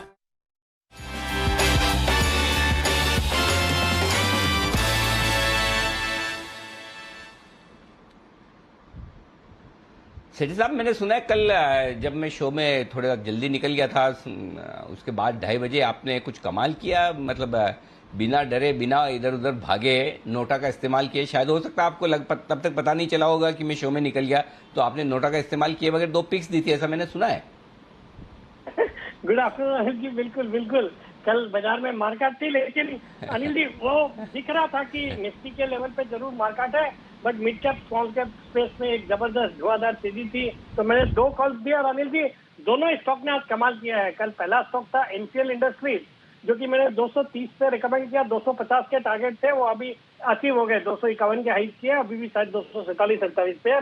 और दूसरा स्टॉक था साइएंट, जो कि मैंने 1060 के लेवल पे कल रिकमेंड किया, 1125 के टारगेट थे, अभी स्टॉक है 1100 रुपए पे। और आज सुबह कुणाल जी ने भी उसमें साथ दिया, उन्होंने भी रिकमेंड किया इस स्टॉक को। और अनिल जी तेजी तो रुकी नहीं रही है, सुबह वाला टाइटन 10% ऊपर है, फिर प्री मार्केट कोफोर रिकमेंड किया था, वो 250 रुपए ऊपर है। अनिल जी बहुत दमदार तेजी बाजार में चल रही है। वाह, बहुत ही बढ़िया। और इसी तरह से आप बेहतरीन पिक्स निकालते रहें। आपको डबल बधाई कल की और डबल बधाई आज सुबह की, यानी कि 4 गुना बधाइयां आपको। और सेठी साहब अब बताइए आज क्या इरादा है? अनिल जी आज 2 स्टॉक में खरीदारी करनी है, दोनों वापिस से कैश मार्केट के स्टॉक है, वहां पे कॉन्फिडेंस ज्यादा है कि बाजार में गिरावट भी आती है, तो वहां पे कुछ भी फर्क नहीं पड़ रहा है। अच्छी क्वालिटी के स्टॉक्स में बिल्कुल तेजी है और वैल्यूएशन के लिहाज से अभी भी वहां पे काफी अपॉर्चुनिटीज है। तो जो अनिल जी आज का पहला स्टॉक है वो स्टॉक है इंडिया निप्पॉन इलेक्ट्रिकल। एक सॉलिड कंपनी है, एक जॉइंट वेंचर है, लुकास टीवीएस और महाले ग्रुप है जर्मनी का, जो कि अपनी जापानीज सब्सिडियरी के थ्रू इसमें 20% हिस्सेदारी ओन करता है। ये कंपनी इलेक्ट्रॉनिक इग्निशन सिस्टम्स बनाती है, 2 व्हीलर्स के लिए, 3 व्हीलर्स के लिए, और पोर्टेबल इंजन भी बनाती है। तो एक सॉलिड सेगमेंट में काम करती है। क्लाइंट लिस्ट है, मार्की क्लाइंटेल है, टीवीएस मोटर्स, हीरो मोटो, पियाजियो, सॉलिड फंडामेंटल्स, एक 0 डेट कंपनी, अच्छी दर से ग्रो हो रही है। प्रोमोटर्स की जो दोनों इंडियन और जापानीज पार्टनर मिलकर अराउंड 66.39% ओन करते हैं। बाकी म्यूचुअल फंड्स में Sundaram mutual fund around 2.5% own करता है। मैं इस स्टॉक पे बुलिश हूँ, मुझे लगता है बहुत ही जल्दी इसमें हम 390-395 के लेवल्स देख सकते हैं। स्टॉप लॉस रखना है 360 रुपए का। 390-95, 390 के करीब बढ़ने की कोशिश, 380 तक पहुंचता हुआ दिख रहा है। 2 लेवल ऊपर के रखे, 390-395, ये है राय सेठी साहब की तरफ से। सेठी साहब दूसरा स्टॉक आज के लिए? दूसरा स्टॉक अनिल जी एक थोड़ा कम डिस्कस किया जाने वाला स्टॉक है। स्टॉक का नाम है रोसेल इंडिया, ROSSELIND। ये टी प्लांटेशन के कारोबार के लिए जानी जाती है और आजकल हमने देखा टी कॉफी वाले शेयर्स में भी बहुत अच्छी तेजी बनी है, जिस तरह से इंटरनेशनली टी कॉफी के प्राइसेस बढ़े हुए हैं। और इस कंपनी में एक और कारोबार है जो कि बहुत ही साइजेबल कारोबार है, एरोस्पेस और डिफेंस का। पहले टी बिजनेस की बात करते हैं। टी प्लांटेशन, इनके 7 टी स्टेट्स है अपर असम रीजन में। कंपनी एक्सपोर्ट करती है काफी कंट्रीज में, जैसे यूएसए, यूके, जर्मनी। फिर इनका जो इंजीनियरिंग डिवीजन है, जो ये एरोस्पेस डिफेंस वाला डिवीजन है, उसमें बहुत ही दमदार क्लाइंट लिस्ट है। बोइंग के लिए काम करती है, लॉकहीड मार्टिन, फिर इंडियन डिफेंस फोर्सेस, फिर डिफेंस पीएसयूज के लिए काम करती है। और इस सेगमेंट में इनका यूएस और इजराइल की कंपनी के साथ भी टाई अप है। और सबसे अच्छी बात है, वैल्यूएशन बहुत सस्ते है। मार्केट कैप है सिर्फ 600 करोड़ का। 17 के मल्टीपल पे स्टॉक ट्रेड करता है। जून क्वार्टर बहुत ही दमदार था, 11 करोड़ का पैट था, जो कि क्वार्टर ऑन क्वार्टर 22 करोड़ का नुकसान था। मतलब मार्च क्वार्टर में 22 करोड़ का नुकसान था और जून क्वार्टर में 11 करोड़ का PAT. Operating profit margin 18%, return on capital employed 23%। Solid company है। प्रोमोटर्स की अच्छी खासी 74.9, मतलब मैक्सिमम जो दे सकते हैं वो उतनी हिस्सेदारी है। कोई भी शेयर प्लेज नहीं है। मुझे लगता है ये स्टॉक भी यहाँ से कमाल कर सकता है। 185 के मेरे शॉर्ट टर्म टारगेट्स है और 155 का स्टॉप लॉस। 80 के टारगेट, 155 का स्टॉप लॉस। खरीदारी करनी है रॉसल इंडिया और साथ ही इंडिया निपॉन इलेक्ट्रिकल्स। 390-395 के टारगेट्स के लिए यहाँ पर खरीदारी कर सकते हैं। तो 2 बेहतरीन कॉल्स अनिल जी सेठी साहब की तरफ से। सर आपका भी राय ना, रसेल इंडिया जेम्स में था या कहीं और?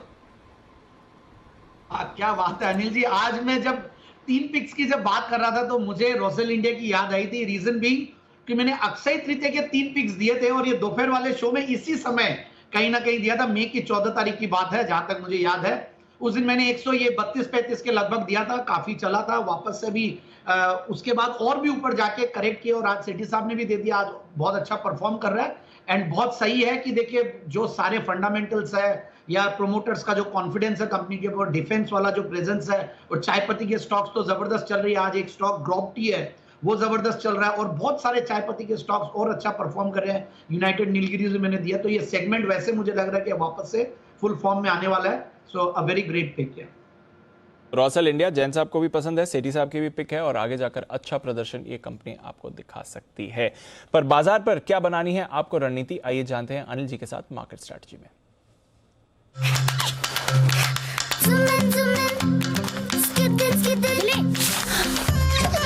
एबिक्स कैश हर खुशी के लिए काफी है।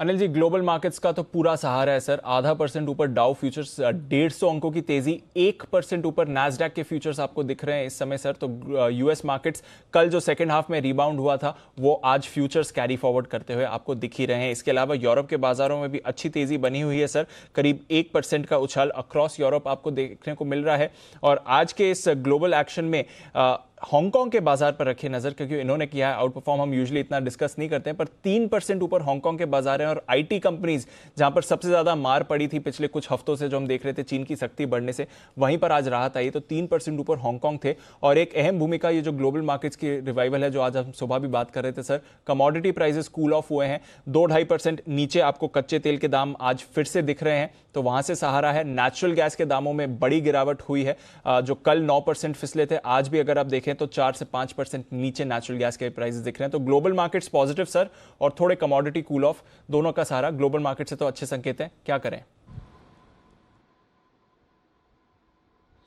देखिए, वैसे संकेत बढ़िया है, डेटा भी ठीक है, सब कुछ बढ़िया है, लेकिन आपके लिए मेन चीज क्या है? ट्रेडिंग रेंज के हायर एंड पर है। देखिए, 2 चीज समझिए।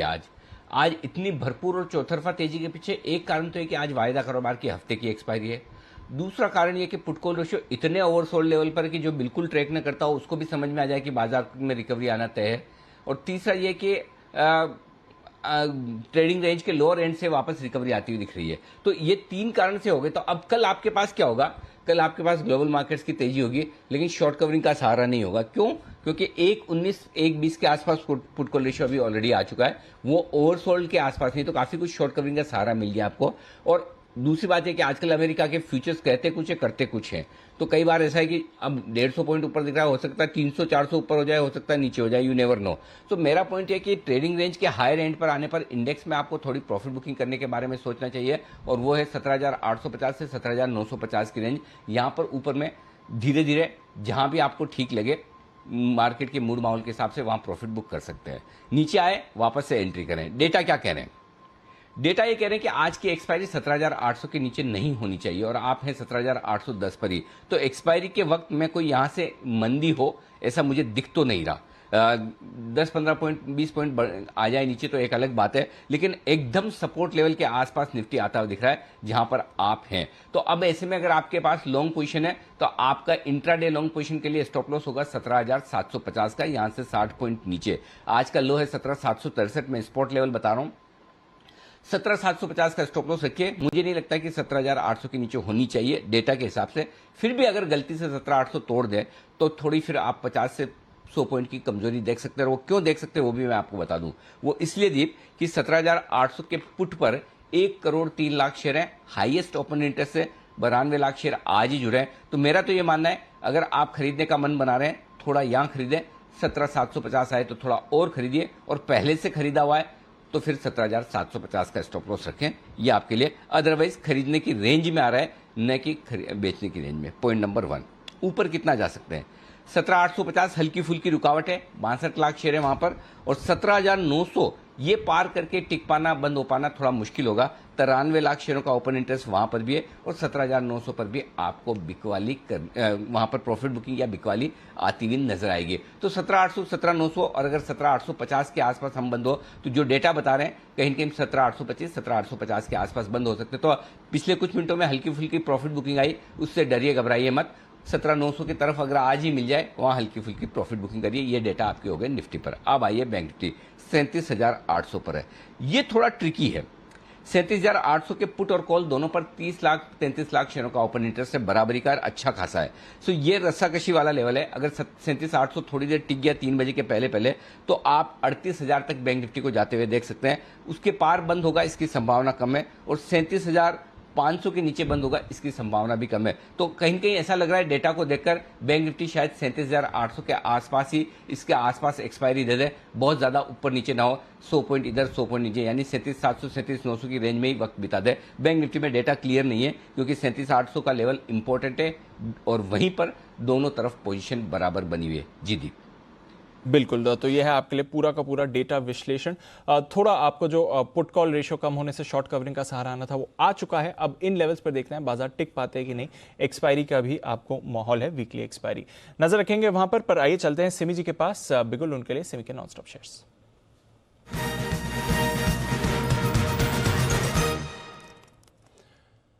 बताएं सिमी जी। दीपांशु, एक बढ़िया सा ब्रेकआउट आया है मिधानी का चार्ट पर। मिधानी का चार्ट में स्पेशलिटी ये है कि सुबह ये स्टॉक 194.95 के आसपास ब्रेकआउट दिया था, और सुबह से अब तक पूरा एक ही रेंज में पूरा दिन बिता दिया। जो भी वॉल्यूम आया है उसके बाद आया है, और मुझे लगता है कि इसमें एक बढ़िया सा ब्रेकआउट आया है जिसका टारगेट मिनिमम 200 से 210 का 210 से 215 का होगा। 195 के आसपास 98 के आसपास अभी आ चुका है। यहाँ पे करंट लेवल पर खरीदने का सलाह होगा। 192 के नीचे क्लोजिंग बेसिस पर स्टॉप लॉस होगा। 210 से 215 तक का टारगेट ये हो सकता है, कल नहीं तो मंडे तक आ ही जाएगा। तो 192 का स्टॉप लॉस के साथ मिधानी को करंट लेवल पर खरीदने का सलाह होगा। 210 से 215 के आसपास का टारगेट होगा। तो 210-215 के टारगेट के लिए मिधानी मिश्र धातु, इस पर करनी है आपको खरीदारी। आइए चलते हैं मुदित जी के पास, BTSTT।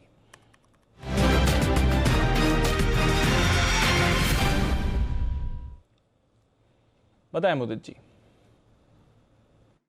दीपांशु जी देखिए, पहले ये कहूंगा कि हमने वोल्टास पर बात करी थी। वोल्टास में 1291 का हाई लगा है, तो जिसने भी हमारे कहने के बाद पोजीशन बनाई है यहाँ पे अपने स्टॉप लॉस को ट्रेल करने की सलाह दे रहे हैं। जो 1263 का स्टॉप लॉस था उसको उठाकर आप 1272 का कर लीजिए। 1272 के स्टॉप लॉस से वोल्टास में बने रहने की सलाह दे रहे हैं।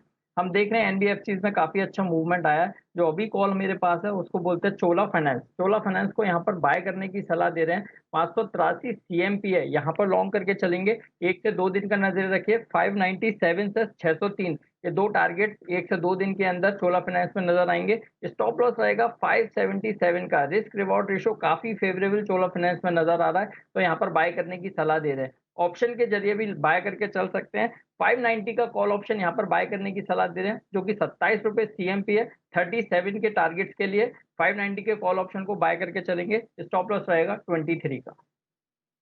तो ये है आपके लिए चोला फाइनेंस, जिस पर आपको करनी है खरीदारी। ऑप्शंस के जरिए भी आप इस पर ट्रेड कर सकते हैं। एक्शन भरपूर है और काफ़ी सारे स्टॉक्स हैं जहां मूवमेंट आ रहा है। IEX इंडियन एनर्जी एक्सचेंज, जरा इस पर भी डालिए नज़र, क्योंकि अभी अभी एक स्पाइक आपको IEX के चार्ट पर आते हुए दिखेगा। 650 का लेवल इसने अभी अभी छुआ था, वहां से फिर थोड़ा कूल ऑफ हुआ, बट बढ़िया तेजी में है IEX। जरा इसकी चार्ट पर राय दें Sumit ji. One way move आती है इसमें, जब भी आती है 3% ऊपर। दिपांशु पोजीशंस होल्ड करके चलने का सलाह रहेगा। स्टॉक वन वे तेजी के अंदर में है। वन वे तेजी के दिखाने के बाद पिछले 5 दिनों से थोड़ा सा साइडवेज चल रहा है, लेकिन अभी इसका और ऊपर का मूव देखने को मिलेगा। 650 का लेवल जैसे ही ब्रेक होगा तो 675 से लेके 700 रुपए तक का मूव IEX के अंदर देखने को मिल सकता है। स्टॉक का जो नीचे में सपोर्ट है 628 630 के पास है, तो पोजीशंस होल्ड करें। 650 के बाद 675 से 700 रुपए तक के लेवल शॉर्ट टर्म में देखने को मिल सकता है। ओके, तो ये है आपके लिए चार्ट्स इस वक्त आते हुए IEX के। पिछले कुछ मिनटों में बड़ी तेजी बनती हुई दिख रही है। आइए 2:45 पौने 3 बजे वक्त है एक बार फिर से बसीन साहब से मुलाकात करने का।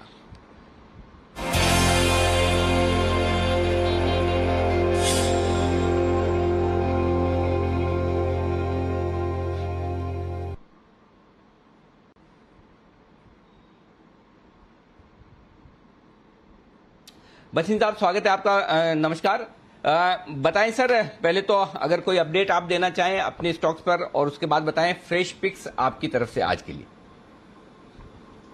हाँ, गुड आफ्टरनून अनिल जी। तो जैसे आपको कहा था बैंक ऑफ बड़ौदा, आज तो बैंक सारे चल रहे हैं। बंधन बैंक आपको कहा था, मैं यहां भी कहूं बंधन बैंक पे बहुत जोर से मुझे ट्रोल किया गया फॉर द लास्ट 2 महीने। वो शेयर चलता ही नहीं था और मैं इतना कन्विंस था 270-80 पे कि ये आउट परफॉर्म होएगा कि आज देखिए पहला नवरात्र है और उसने बिल्कुल झलक दे दी। बैंक ऑफ बड़ौदा, बंधन दोनों मेरे टॉप पिक्स हैं। अब यहाँ अनिल जी मैं यहाँ ये रिकमेंड करूंगा कि please be very of trading positions. कल तेजी वाले को बहुत चोट लगी और परसों मंदी वाले को परसों तेजी वाले को चोट लगी, कल मंदी वाले को। सौदा कटता नहीं है। मार्केट वन वे ट्रैक में दोनों तरफ चल रही है और वॉलेटिलिटी आपके साथ है। तो यहाँ I will give a call Anil ji, जो मुझे लगता है इज अ डिलीवरी कॉल, जो मुझे लगता है यहां से आउट परफॉर्म करेगी। आप कहें तो मैं शुरू करूं। अरे वाह, बहुत ही बढ़िया। तो तेजी और मंदी दोनों की पोजीशन में रहे सावधान। और बंधन बैंक आज कमाल करता हुआ दिख रहा है, जो सुबह टारगेट दिए उसके पार भी निकलता हुआ दिख रहा है। 325 के टारगेट दिए थे, उसके ऊपर इस वक्त भी ट्रेड करता हुआ दिख रहा है। बताएं सर आज की पिक्स। तो देखिए Anil ji, power is in a new zone और power builders, power coal, everything. तो एक शेयर है जो मैं बहुत दूर से ट्रैक करता हूं और ये एज ए डिस्क्लोजर दूं, ये हमारे क्लाइंट्स की टॉप पिक रही है फ्रॉम द रीसेंट पास्ट। उसका नाम है Neyveli lignite, NLC। NLC is the largest maker of lignite and coal and is both in thermal and in renewable. इसकी 4% डिविडेंड यील्ड है। It trades at half price to book और मुझे लगता है कि NLC is a hidden jewel. तो मुझे लगता है कि अगर किसी ने निवेश करना है इस समय NLC लीजिए। They will come out with bumper results. आप देख रहे हैं lignite prices are touching all time highs और मुझे लगता है NLC is a very very good play to play on the power stroke lignite both in thermal and renewables. 64 का भाव है। अगर आप स्टॉप लॉस रखें तो 55 रखें, बट ये 80-85 का टारगेट है और अगर मैं गलत नहीं हुआ तो 6 महीने में शायद 100 रुपए भी इसमें दिख सकता है। तो Neyveli lignite will be my top pick for the near term and short and medium term.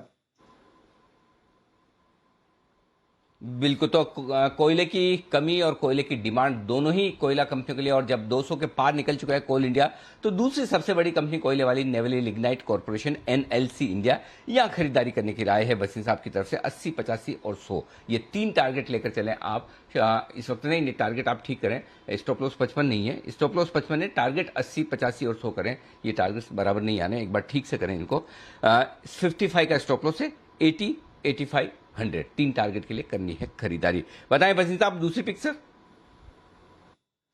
दूसरा सर मेरा एक फेवरेट शेयर था गोदरेज प्रॉपर्टी, आपको याद है, और अभी भी मुझे लगता है Godrej property is still under valued, it is under owned और आप देख रहे हैं कैसे वो शेयर चला है। तो I would say Godrej property by this Diwali can even touch 2700। अगर एज ए डिस्क्लोजर ये मेरा बहुत पहले से बहुत टॉप पिक रहा है और मैं बहुत पॉजिटिव हूं ऑन द रियल इस्टेट। तो गोदरेज प्रॉपर्टी काफी चल चुका है, बट आई स्टिल थिंक इसमें 200 रुपए और का दम कम है।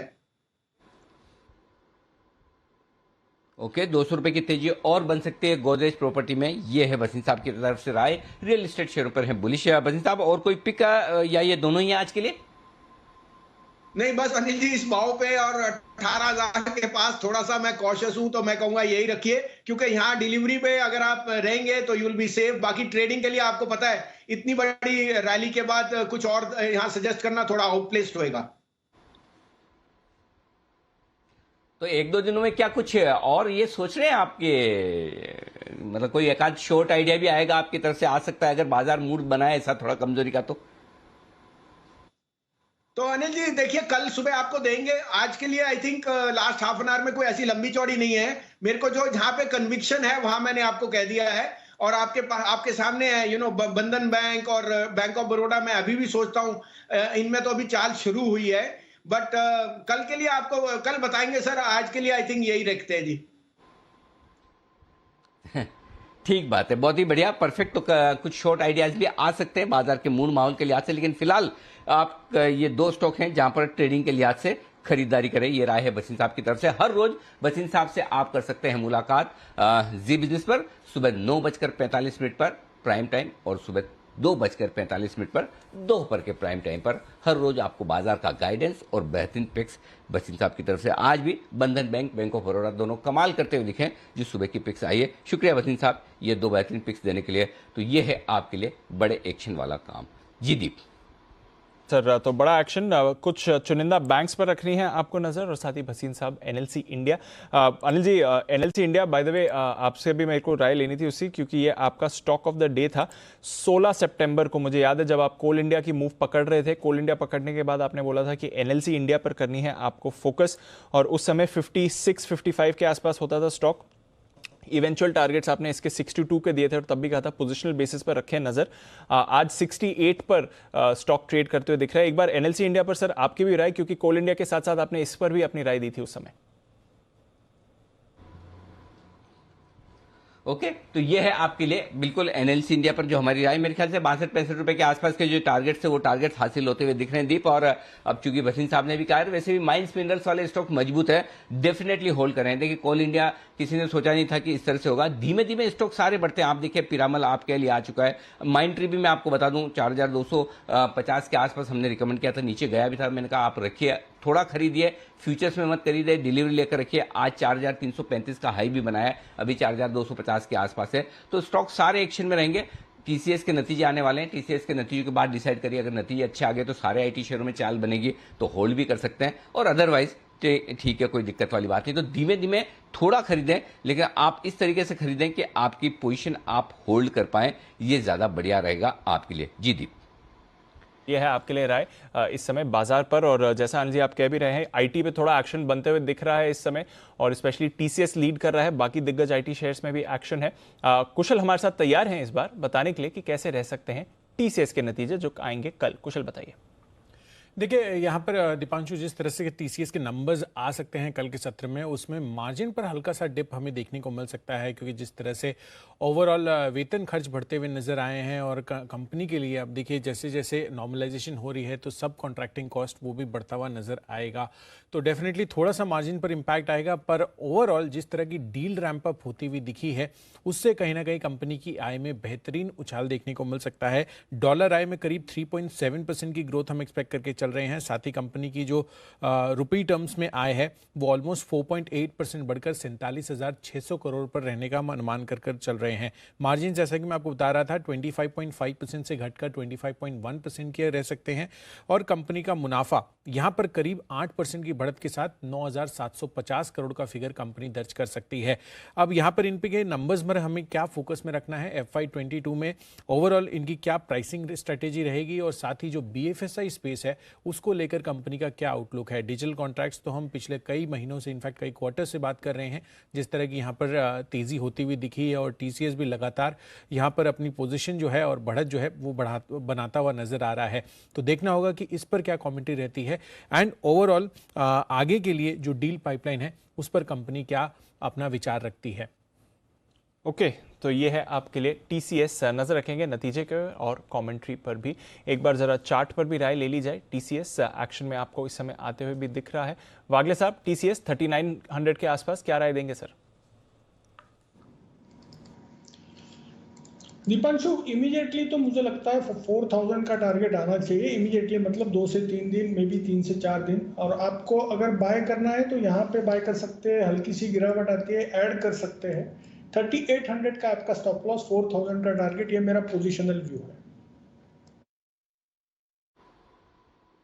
ओके, तो ये है आपके लिए टीसीएस पर राय इस वक्त आती हुई। आइए, जैन साहब की तरफ से नवरात्रि की आपके लिए दूसरी बेहतरीन पिक आने को तैयार है। जैन साहब के लिए बिगुल नवरात्रि स्पेशल पिक का आपके लिए आता हुआ।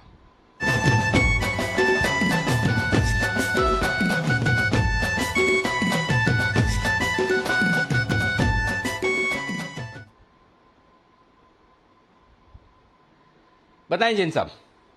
Yes, Poddar pigments Anil ji, colourful होता है फेस्टिवल और आज सब हम लोग कलरफुल होके आए हैं और कलर से रिलेटेड ही कंपनी है पोदार पिगमेंट्स। और ये कंपनी देखिए पहली कंपनी है इंडिया की जो कि मास्टर बैचेस डोप डाइंग के लिए पॉलीप्रोपिलीन और फाइबर्स की बनाती है। सो बेसिकली पायनियर है फाइबर ग्रेड मास्टर बैचेस में, और इस सेगमेंट के सारे स्टॉक्स बहुत बढ़िया चल रहे हैं 1 by 1। मतलब जो भी ये पिगमेंट्स और इससे रिलेटेड मैंने भी बहुत सारे स्टॉक्स पहले भी बताए हैं। सो मैं अब इस कंपनी पे अगर आप बात करूं तो मैंने पहले ये बहुत निचले लेवल से ये स्टॉक रेकमेंड करते आ रहा है, बट कंपनी कंटिन्यूअसली बहुत मजबूत बनती जा रही है और अभी भी बहुत सस्ते वैल्यूएशंस पे 14-15 के पी मल्टीपल पे 14 के, और ग्रोथ भी 8 से 10% की ग्रोथ कंपनी कंटिन्यूअसली देते आ रही है। पिछले 3 साल की कैगर की मैं बात कर रहा हूं, और बुक वैल्यू से बहुत ज्यादा महंगा नहीं है, 1.5 टाइम्स बुक वैल्यू पे काम कर रही है। और पिछला जो क्वार्टर है, जून का क्वार्टर और जो मार्च का क्वार्टर एक्स्ट्रा ऑर्डिनरी था। इनके मार्जिन बहुत बढ़िया थे, ओपीएम मार्जिन 16% के लगभग थे, और ओवरऑल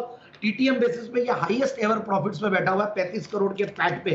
तो मुझे लगता है कि ये स्टॉक बहुत बढ़िया है। और सबसे बढ़िया बात है कि इसमें जो मैं शेयर होल्डिंग पैटर्न देख रहा था, देखिए प्रोमोटर्स की तो स्ट्रॉन्ग शेयर होल्डिंग है ही, और उसके बाद इनमें कुछ रिनाउंड इन्वेस्टर्स भी इन्वेस्टेड है। इंडिविजुअल शेयर होल्डर्स की लिस्ट देखते तो उससे बड़ा कॉन्फिडेंस आता है। फिर मैं क्रेडिट रेटिंग देख रहा था, क्योंकि नाम थोड़ा कम सुना हुआ और कम चर्चे में आता है, तो इसीलिए इस स्टॉक को मैं थोड़ा रेटिंग्स वगैरह पूरा देखना था। तो A1 की रेटिंग है और वो भी क्रिसिल की, तो मुझे उससे भी बहुत बड़ा कॉन्फिडेंस आता है। सो सस्ते वैल्यूएशंस, एक पायनियर कंपनी, ऊपर का लेवल्स 434 का दिखाया, उसके सामने आज अच्छा खासा नीचे के लेवल्स पे मिल रहा है। तो मुझे लगता है कि आराम से ये स्टॉक को ले, और 430 के टारगेट के लिए आने वाले 6 से 9 महीने के लिए। ओके, तो ये है आपके लिए पोदार पिगमेंट्स जिस पर आपको रखनी है नजर। अनिल जी, आपकी भी कोई राय इस काउंटर पर सर? पोदार पिगमेंट्स, दीप, इतनी बढ़िया रिसर्च हमारे जैन साहब ने की हुई है, इससे ज्यादा तो अपन कर भी नहीं पाएंगे। तो जैन साहब की रिसर्च के साथ हम बिल्कुल, जैन साहब ने पहले भी मेरे ख्याल से इस स्टॉक को रिकमेंड किया हुआ है, जहां तक मुझे याद है जेम्स ने, तो बहुत ही शानदार। इस बीच में एक खबर और आपके आती हुई दिख रही है, एमसीएक्स और आईईएक्स को लेकर आती हुई दिख रही है, और वो ये है कि सरकार ने यहाँ पर एमसीएक्स के लिए भी एनर्जी, इलेक्ट्रिसिटी कॉन्ट्रैक्ट और एनर्जी कॉन्ट्रैक्ट ट्रेड करने का रास्ता साफ किया है। तो अब इलेक्ट्रिसिटी फ्यूचर्स की ट्रेडिंग एमसीएक्स पर भी होगी। तो एमसीएक्स के लिए अच्छी खबर ही आती हुई दिख रही है, और एमसीएक्स का स्टॉक शायद इसी वजह से 3% मजबूत भी नजर आएगा। तो स्पॉट की ट्रेडिंग आईईएक्स पर होगी और फ्यूचर्स की ट्रेडिंग एमसीएक्स पर होगी। तो एक तरह से अगर इसे देखा जाए तो एमसीएक्स के लिए पॉजिटिव है, क्योंकि एमसीएक्स अब इलेक्ट्रिसिटी के फ्यूचर्स पर ट्रेड कर पाएगा। आईईएक्स के लिए इस एक तरह से हल्का नेगेटिव आप मान सकते हैं, क्योंकि आईईएक्स की जो मोनोपोली है वो मोनोपोली अब खतरे में रहेगी, क्योंकि अगर फ्यूचर्स वहां पर ट्रेड होंगे तो जाहिर सी बात है कि एमसीएक्स अपने आप में एक मजबूत एक्सचेंज है, और वो मजबूत एक्सचेंज अगर इनकी ट्रेडिंग अब शुरू करेगा फ्यूचर्स पर, तो हो सकता है थोड़ा बहुत वॉल्यूम या थोड़ा बहुत बिजनेस आपके लिए उधर जाने की संभावना बने, या फिर एमसीएक्स अगर ज़्यादा मजबूती से काम करे तो फिर हो सकता है आईईएक्स का कुछ बिजनेस, और जो मोनोपोली आईईएक्स की है वो आईईएक्स की मोनोपोली कम हो सकती है। ये एक इसका मतलब आप निकाल सकते हैं। तो दोनों ही कंपनियों के लिए ये बड़ी खबर है। तो उसमें से पॉजिटिव साइड पर इसमें कोई डाउट नहीं, एमसीएक्स के लिए ज़्यादा अच्छी खबर है, एमसीएक्स के लिए क्लियर कट अच्छी खबर है, इसमें कोई डाउट नहीं है। ये आपके लिए आती हुई दिख रही है इस वक्त खबर। तो ये आपके लिए बड़े एक्शन वाली खबर है इस वक्त। तो एमसीएक्स के लिए अब दीप, और कोई डिटेल्स आप देख पा रहे हैं? जो मैंने शुरुआत में ये दो जो पढ़े हैं आपके सामने कॉन्टेक्ट्स या जो सारे जो फ्लैशेस पढ़े, इसके अलावा और कोई डिटेल्स है? बिल्कुल सर, तो ये बेसिकली बहुत पुराना मामला है सर, और काफी समय से अटका हुआ था। इनफैक्ट पावर रिफॉर्म्स की अगर बात करें तो एक अहम मुद्दा था, क्योंकि ज्यूरिसडिक्शन को लेकर सवाल था। जो IEX पर ट्रेडिंग होती है वो यूजुअली स्पॉट मार्केट की ट्रेडिंग ज्यादा होती है, हालांकि इनके पास भी एक डे अहेड मार्केट है और थोड़े लॉन्ग कॉन्ट्रैक्ट की मार्केट्स है, बट वो ऐसी मार्केट है जहां पर आपको फिजिकल पावर यूजर्स को जो पावर की जरूरत होती है वो ज्यादा लोग पार्टिसिपेट करते हैं। तो वो CERC के ज्यूरिसडिक्शन के अंदर ज्यादा आता है उनका एक्शन पर, क्योंकि MCX एक फ्यूचर्स मार्केट तैयार करने की राय लेकर आया था, तो वो सेबी के अंडर उसका ज्यूरिसडिक्शन आता है। तो इसलिए एक ज्यूरिसडिक्शन की प्रॉब्लम बनी हुई थी कई सालों से, और ये मामला फिर फाइनली सुप्रीम कोर्ट ने हल कर दिया है। तो जो IEX पर ऑलरेडी स्पॉट मार्केट की ट्रेडिंग हो रही थी, जो पावर यूजर्स हैं, इंडस्ट्रीज हैं, डिस्कॉम्स हैं, जिन्हें इमीडिएट पावर की जरूरत पड़ती है, वो डायरेक्टली IEX से खरीद सकते हैं और पावर कंपनीज डायरेक्टली वहां पर बेच सकते हैं। बट फ्यूचर्स की जो ट्रेडिंग होगी वो अब MCX पर हो सकती है। तो वो एक बड़ा फैक्टर है जो आप सही कह रहे हैं सर, कि MCX के फेवर में ज्यादा आते हुए दिख रहा है। और इसलिए हम देख रहे हैं कि हालांकि IEX MCX दोनों ही रिएक्ट कर रहे हैं, क्योंकि एक तरह से क्लैरिटी आ गई है कि किसका रोल कहां पर रहेगा जहां तक पावर ट्रेडिंग का सवाल है। बट MCX के लिए बड़ा मौका बनता है, क्योंकि वो इस मार्केट में एंट्री ले पा रहे हैं। और अभी तो हम देख ही रहे हैं कि माहौल सर पावर के तरफ कितना बड़ा हुआ है बाजार का। तो जिस तरह से एक्शन बन रहा है, सही टाइमिंग पर MCX के लिए खबर आती हुई दिख रही है, और इसलिए हम देख रहे हैं स्टॉक में बड़ा उछाल आ रहा है अनिल जी, और 1800 के लेवल अब टच करने के लिए तैयार है MCX लंबे समय बाद सर। बिल्कुल, इसीलिए मैं ये कह रहा हूं कि अगर इस खबर के दम पर आपको किसी एक स्टॉक को खरीदना हो तो वो MCX होना चाहिए, नहीं कि IEX, क्योंकि IEX के लिए कुछ भी नहीं बदला है। और इनफैक्ट ये कह सकते हैं कि दीप, ये मानना ठीक है कि IEX के लिए थोड़ी बहुत कंपटीशन बढ़ने की संभावना बनेगी, क्योंकि फ्यूचर्स MCX पर ट्रेड करने लगेंगे।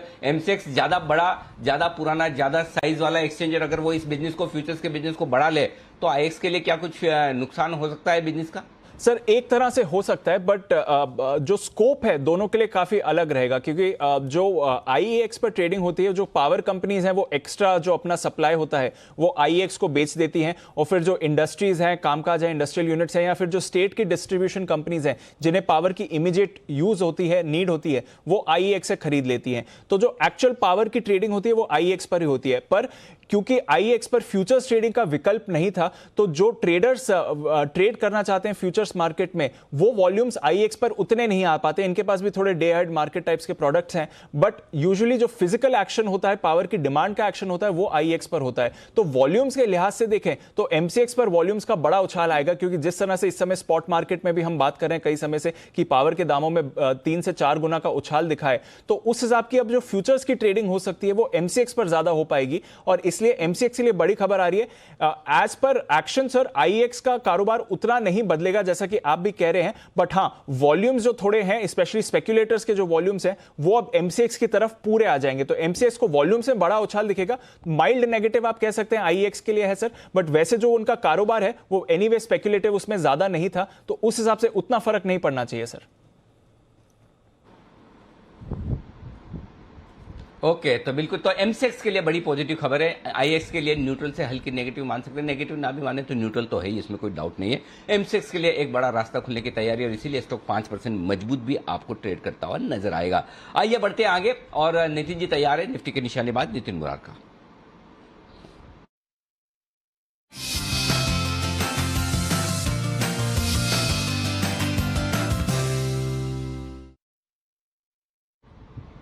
ओके, चलिए नितिन जी से हम थोड़ी देर में संपर्क करने की कोशिश करेंगे और फिर से जुड़ेंगे, लेकिन तब तक आइए बढ़ते हैं आगे, और हमारे साथ तैयार है हमारे संवाददाता अमरीश पांडे, और एयर इंडिया के डाइवेस्टमेंट को लेकर एक बड़ी खबर अमरीश लेकर आ रहे हैं। अमरीश बताइए, क्या है बड़ी और एक्सक्लूसिव खबर आपके पास?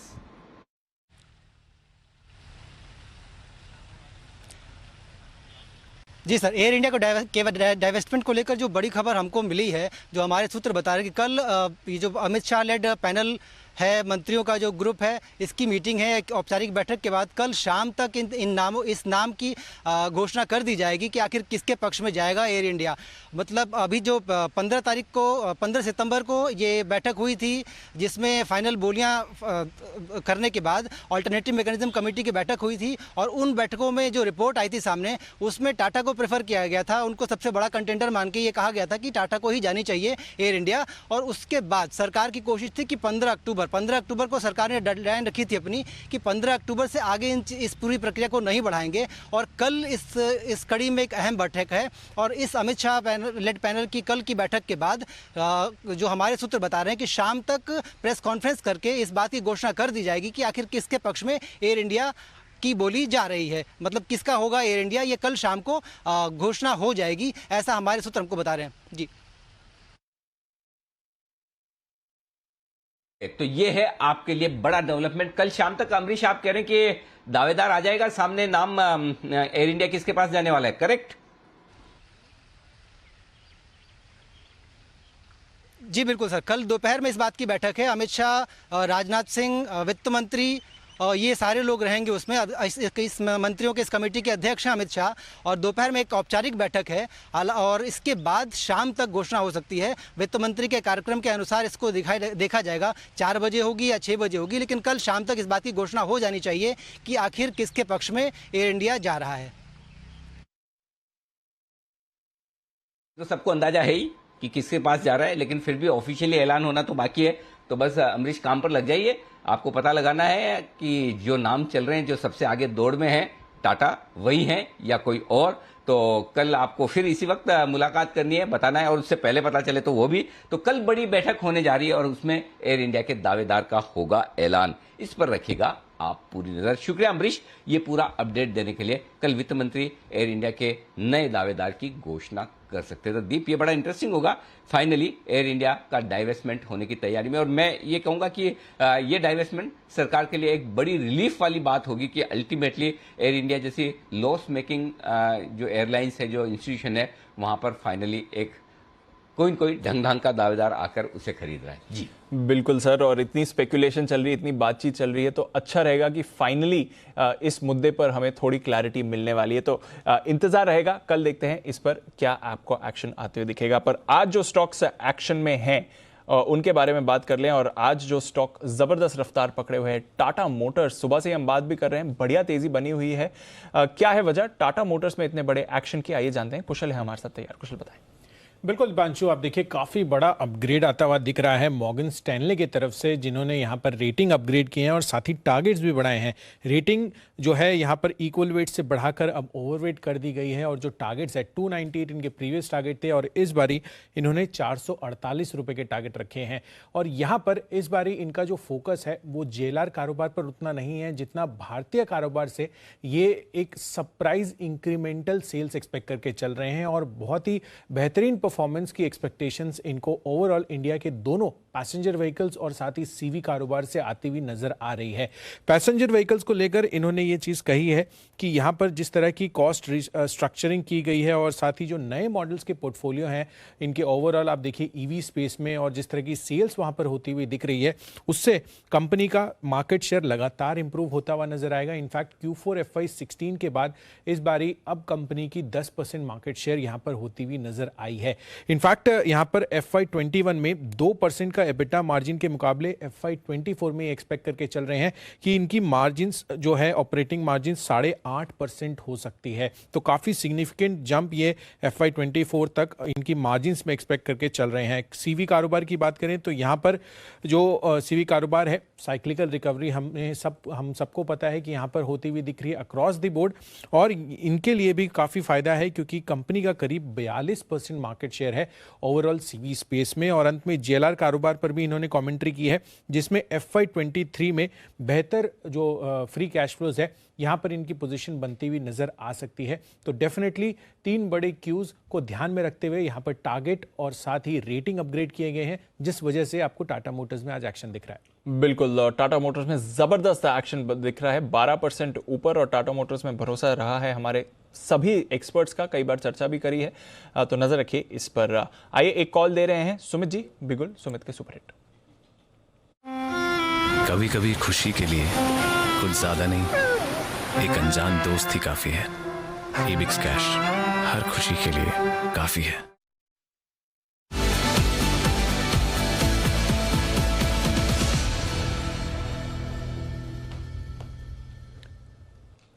बताएं सर।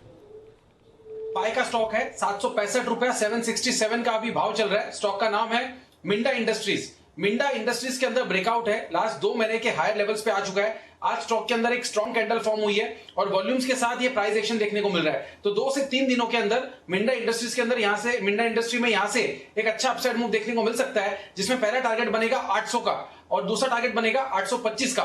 745 750 ये नीचे में सपोर्ट लेवल है। 750 के नीचे का स्टॉप लॉस लगा के मिंडा में खरीदारी करें। 800 रुपए से लेकर 825 रुपए तक का मूव जल्दी ही शॉर्ट टर्म में 2-4 दिनों के अंदर देखने को मिल सकता है।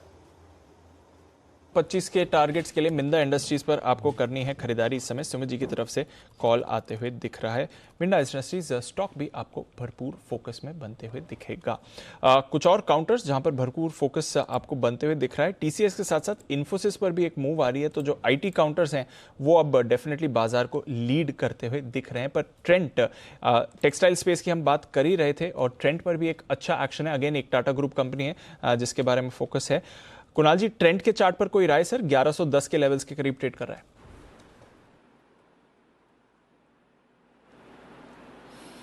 देखिए बहुत बेहतरीन चार्ट है दीपांशु, लगातार स्टॉक आउट परफॉर्म कर रहा है। एक ब्रेकआउट देखा गया था 2 सत्र पहले, उसके बाद से लगातार हम तेजी देख रहे हैं मुझे लगता है, और ऊपर के लेवल्स आएंगे। एक असेंडिंग ट्रायंगल भी नीचे के लेवल्स पर बना हुआ है।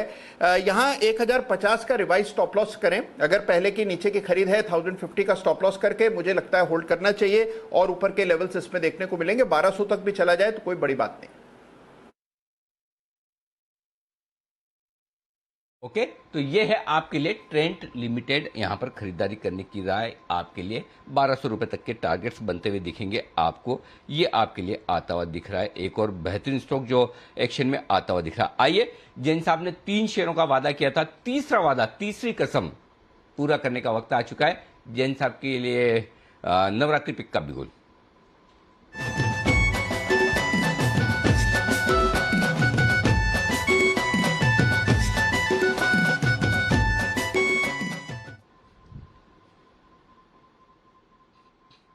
बताइए जैन साहब।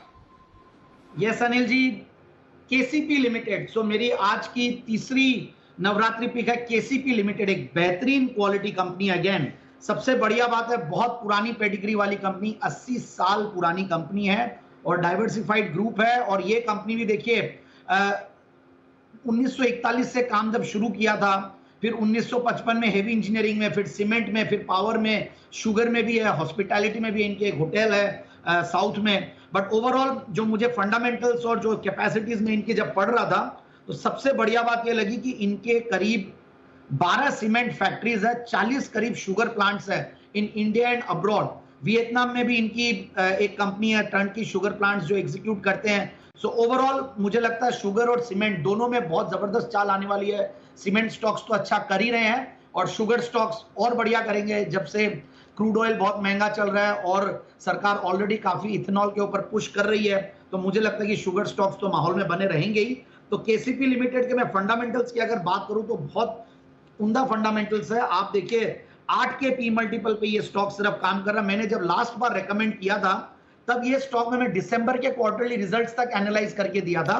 फिर इसके बाद मार्च और जून के क्वार्टर्स के रिजल्ट्स आए जो कि एक्स्ट्राऑर्डिनरीली बहुत ही बेहतरीन रिजल्ट्स आए हैं। और 8 के P multiple, return on capital employed 22, dividend yield करीब 1.5% के लगभग, और प्रॉफिट की कैगर जो है पिछले 5 साल की अगर आप देखो तो 20% की कैगर है। और उसके सामने में जो मैं बता रहा था कि 2 क्वार्टर जो देखे हमने मार्च और जून के, मतलब आप 75 करोड़ और 73 करोड़ के पैट, और पिछले जून में और सितंबर में, मार्च में 23 करोड़ और 25 करोड़ कमाती थी। तो इस तरीके का एक बड़ा जंप कंपनी के प्रॉफिट्स में आए हैं। सो गोल्डन 3 क्वार्टर्स गए हैं, 306 करोड़ का पैट है कंपनी का और कंपनी है 1700 करोड़ की, उसके सामने बहुत ही छोटी मार्केट कैप है। और मैं देख रहा था तो कुछ रिनाउंड इन्वेस्टर्स अगेन है इसमें, और डॉली खन्ना ने भी इसमें कंटिन्यूअसली अपनी स्टेक्स को बढ़ाया, जून के क्वार्टर में 4.5% तक कर दिया। सो आई फील कि केसीपी लिमिटेड एक अच्छा शुगर प्ले, एक अच्छा सीमेंट प्ले, दोनों का एक अच्छा कॉम्बो है।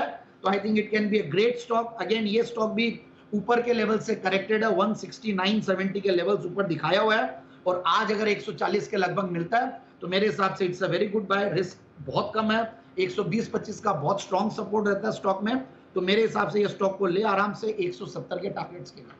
170 के टारगेट्स के लिए खरीदारी करें। केसीपी लिमिटेड तीसरा स्टॉक जैन साहब की तरफ से, तो शांति गियर्स, पोद्दार पिगमेंट्स, केसीपी, ये 3 काउंटर्स जैन साहब की तरफ से नवरात्रि स्पेशल पिक्स आती हुई। एक पिक सिमी जी की तरफ से भी बिगुल उनके लिए, सिमी के non stop shares.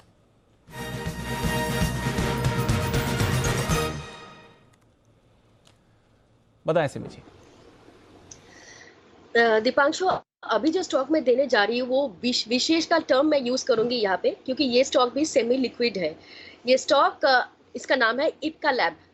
Ipca lab में खरीदारी करने का सलाह होगा। इसमें खरीदारी करने का सलाह कुछ है, मैं क्यों है वो मैं बाद में बता रही हूँ। पहले तो ये बता दूं ये सेमी लिक्विड टर्म मैंने क्यों यूज किया। स्टॉक में ऐसे तो वॉल्यूम डिलीवरी में 1 लाख के ऊपर उठ ही जाता है, पर फ्यूचर्स ऑप्शंस में काम बहुत कम होता है, इसलिए सेमी लिक्विड कह दिया। तो यहाँ पे पोजीशन में सेमी लिक्विड स्टॉक है, इसलिए पोजीशन में सिर्फ और सिर्फ डिलीवरी के लिए उठाने के लिए कहूंगी, क्योंकि फ्यूचर्स में उठाने जाएंगे और वॉल्यूम नहीं मिलेगा तो हो सकते अटक जाएगा। स्टॉक में बढ़िया सा ब्रेकआउट आने वाला है। ये स्टॉक मैं यहाँ पे इसलिए रेकमेंड कर रही हूँ क्योंकि ऐसा मार्केट में बहुत ही कम स्टॉक है जो करेक्शन में मिल रहा है। ये स्टॉक करेक्शन में मिल रहा है। कल और आज दोनों ही दिन स्टॉक 100 डेमा को टेस्ट किया है। 100 डेमा कहाँ पे है? 2290 के आसपास है। और जब मैं यहाँ पे बात करना चालू किया था तब 2340 था। अभी दीपांशु देख लीजिए 2378 का हाई बन चुका है। अब इप्का लैब में इसलिए मैं खरीदारी करने के लिए कहूंगी क्योंकि ये स्टॉक 100 डेमा को टेस्ट किया है, कल के बाद आज रिकवर किया है, और अभी हो सकता है मेरा बात बताने के बाद ही ये स्टॉक इसका 50 डीमा को क्रॉस कर जाए। 50 डीमा इसका 2388 के आसपास है।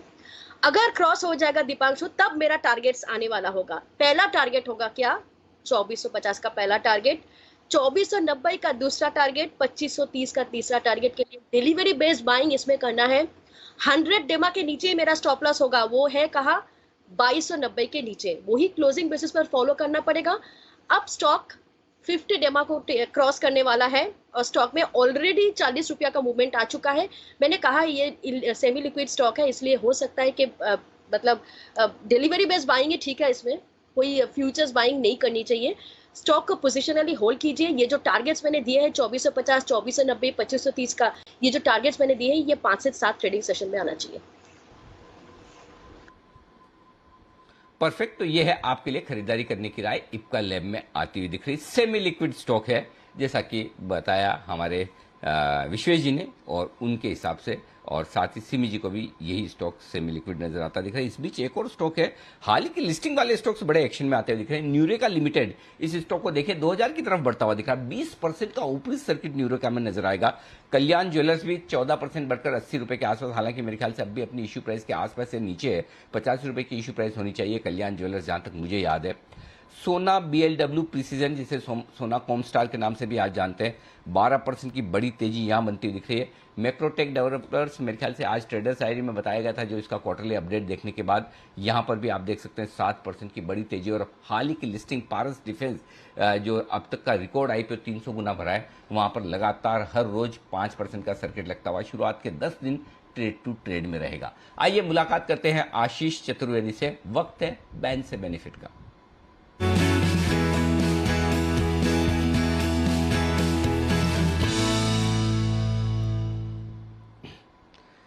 ढेर सारे स्टॉक्स हैं लिस्ट में इस वक्त, बैन लिस्ट में, जो कल आए हैं नए खिलाड़ी।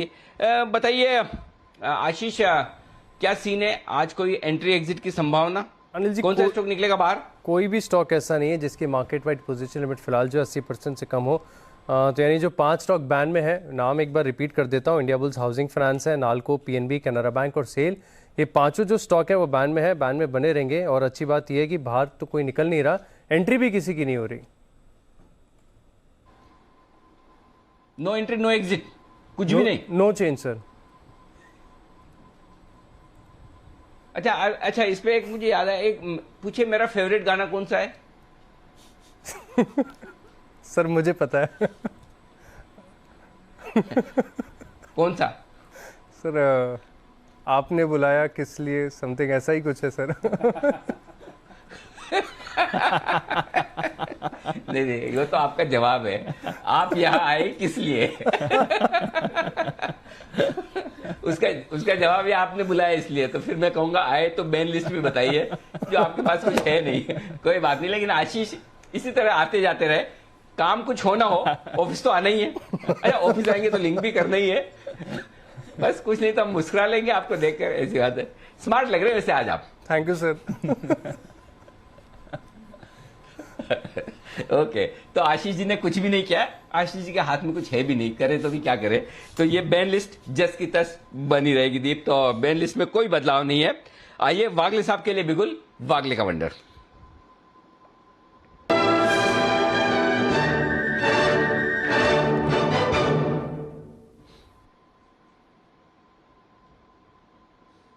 बताएं वागले साहब।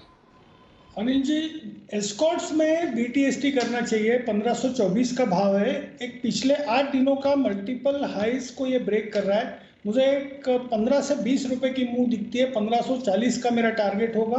आपका स्टॉप लॉस होना चाहिए 1514, 1514 स्टॉप लॉस, 1540, 1545 का कल का बीटीएसटी का टारगेट। जिस पर आपको करनी है खरीदारी, इस समय वागले साहब की तरफ से ये काउंटर आते हुए दिख रहा है। आइए स्वागत करते हैं जय ठक्कर का कैश का ऑप्शन।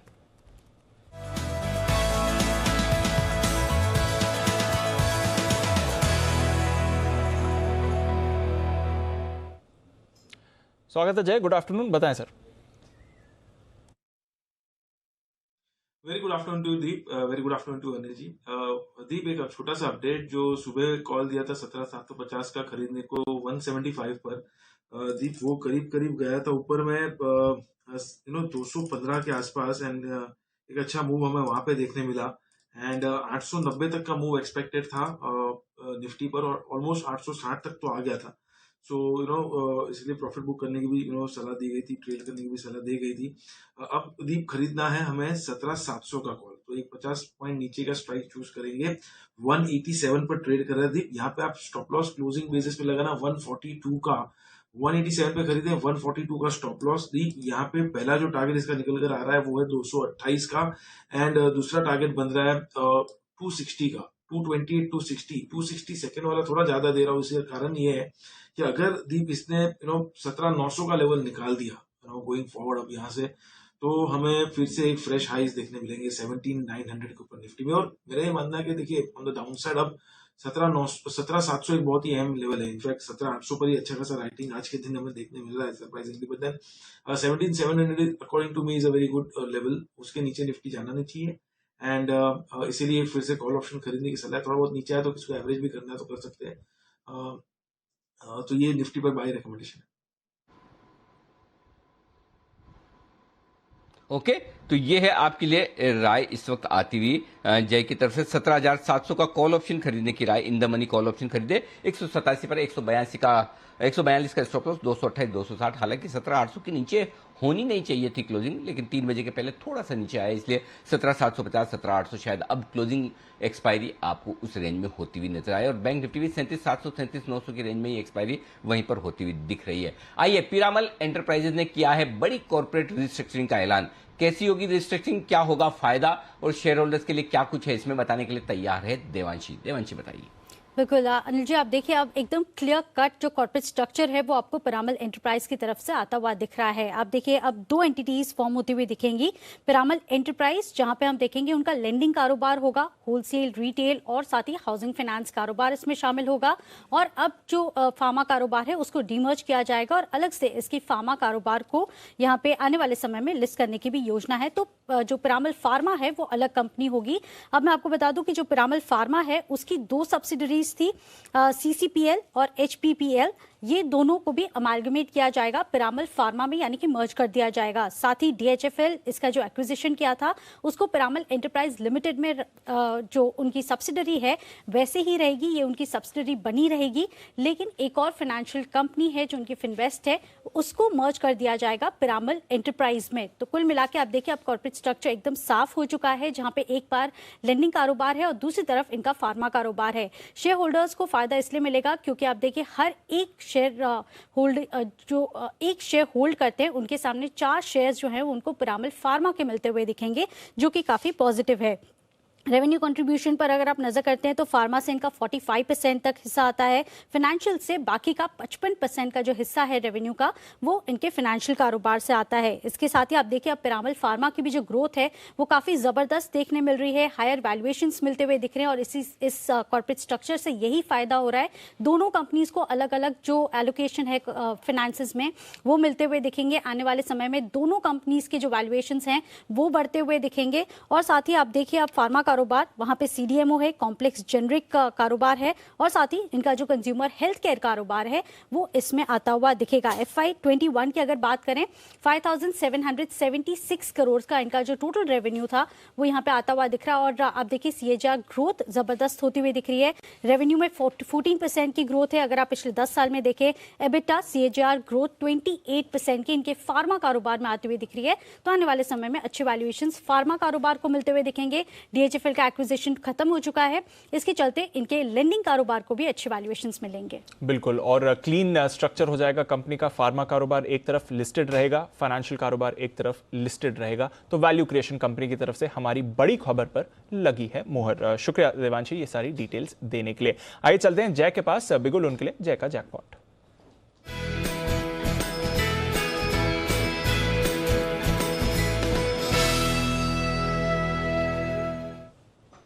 बताएं जय। दीपांशु, बहुत ही बड़ा ब्रेकआउट, अच्छा खासा लॉन्ग बिल्डअप MCX में देखने मिल रहा है। 1900 के स्ट्राइक का कॉल ऑप्शन खरीदना है, 81 पर खरीदना है, 81 चल रहा है अभी DPA।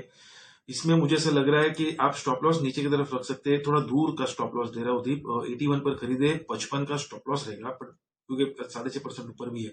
सो 55 का स्टॉप लॉस रहेगा, 81 पर खरीदे। फर्स्ट टारगेट जो इसका दीप बनेगा वो 115 का रहेगा, सेकंड टारगेट रहेगा 135 का। बड़ा ब्रेकआउट MCX में, जबरदस्त वॉल्यूम्स के साथ, clear momentum by cross over, 10% लगभग। अब अगर देखें तो OI में चेंज है आज, बढ़िया लॉन्ग बिल्डअप देखने मिल रहा है। क्लोजिंग बेसिस पर अगर आप देखें तो आई थिंक ये 52 वीक हाई पर ये ट्रेड कर रहा है दीपांशु। इनफैक्ट मैं कहूंगा कि लाइफ टाइम हाई पर ट्रेड कर रहा है अभी क्लोजिंग बेसिस भी। सो लाइफ टाइम क्लोजिंग अगर देखने मिल रही है इसमें, और इतनी बड़ी रेंज का अगर ब्रेकआउट देखने मिल रहा है MCX में, दैट्स बीन ऑलमोस्ट लाइक एक आध साल का रेंज ब्रेकआउट है MCX में। अगर आप देखें तो लास्ट हाई बना था सितंबर 20 में और अभी आ चुका है अक्टूबर 21। सो एक साल के बाद ये स्टॉक ये बड़े रेंज में से निकल रहा है Deepanshu. I think definitely one should look out for this. मुझे ऐसा लग रहा है कि जो हिसाब से पोजिशनली अगर किसी लेना है स्टॉक कैश में, तो 1450 से लेकर 1850 या 400 पॉइंट की रेंज ब्रेकआउट आ रहा है। So investment point of view भी अच्छा है and short term derivative point of view भी 1900 का कॉल लेकर आप चल सकते हैं। ओके, तो 1900 का कॉल लेना है MCX पर, ये है आपके लिए जय की राय। और अगर आप पोजिशनली भी लेना चाहते हैं तो एक साल के बाद ब्रेकआउट आया है तो आगे जाकर भी आपको और गेन्स ये काउंटर दिखा सकता है। पर आइए, आखिरी कुछ मिनट बाकी हैं बाजार के लिए, क्या करके जाएं आज की वीकली एक्सपायरी से पहले। चलते हैं अनिल जी के पास मार्केट स्ट्रैटेजी के लिए।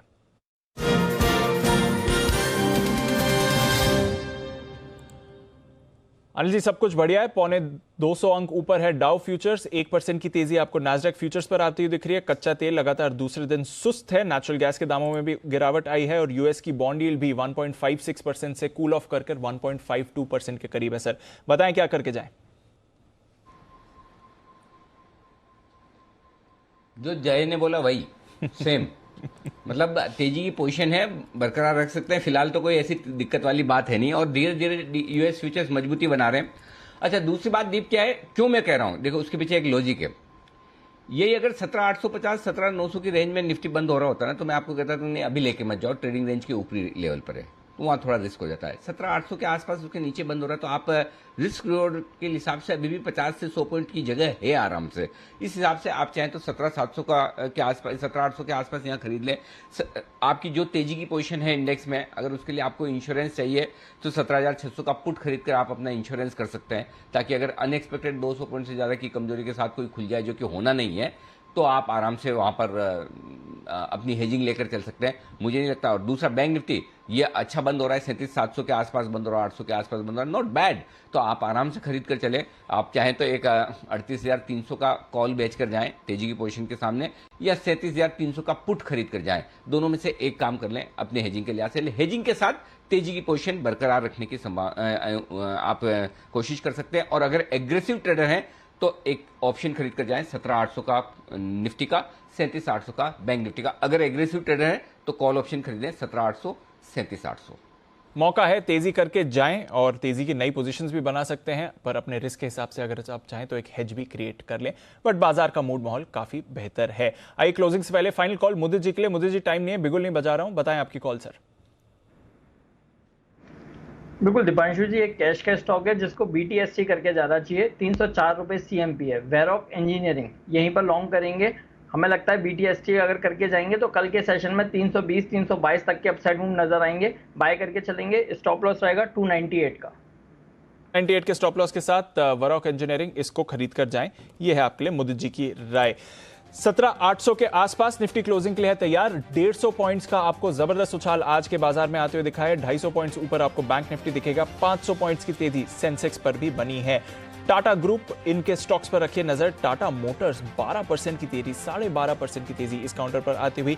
टाइटन 10.5% ऊपर, TCS 2.5% ऊपर, और कल आने वाले हैं इसके नतीजे और अन्य कई सारे टाटा ग्रुप स्टॉक्स हैं जो आज आपको भरपूर एक्शन दिखाकर गए हैं। तो यहां पर रहा सबसे ज्यादा एक्शन पर M&M, मारुति, आइशर, यहां पर रहा बढ़िया रिबाउंड। नजर रखिएगा ऑटो काउंटर्स में फिर से तेजी आपको बनती हुई दिख रही है। इसके अलावा इंडसइंड बैंक, यहां से रहा आपको पार्टिसिपेशन। TCS के नतीजे आ रहे हैं।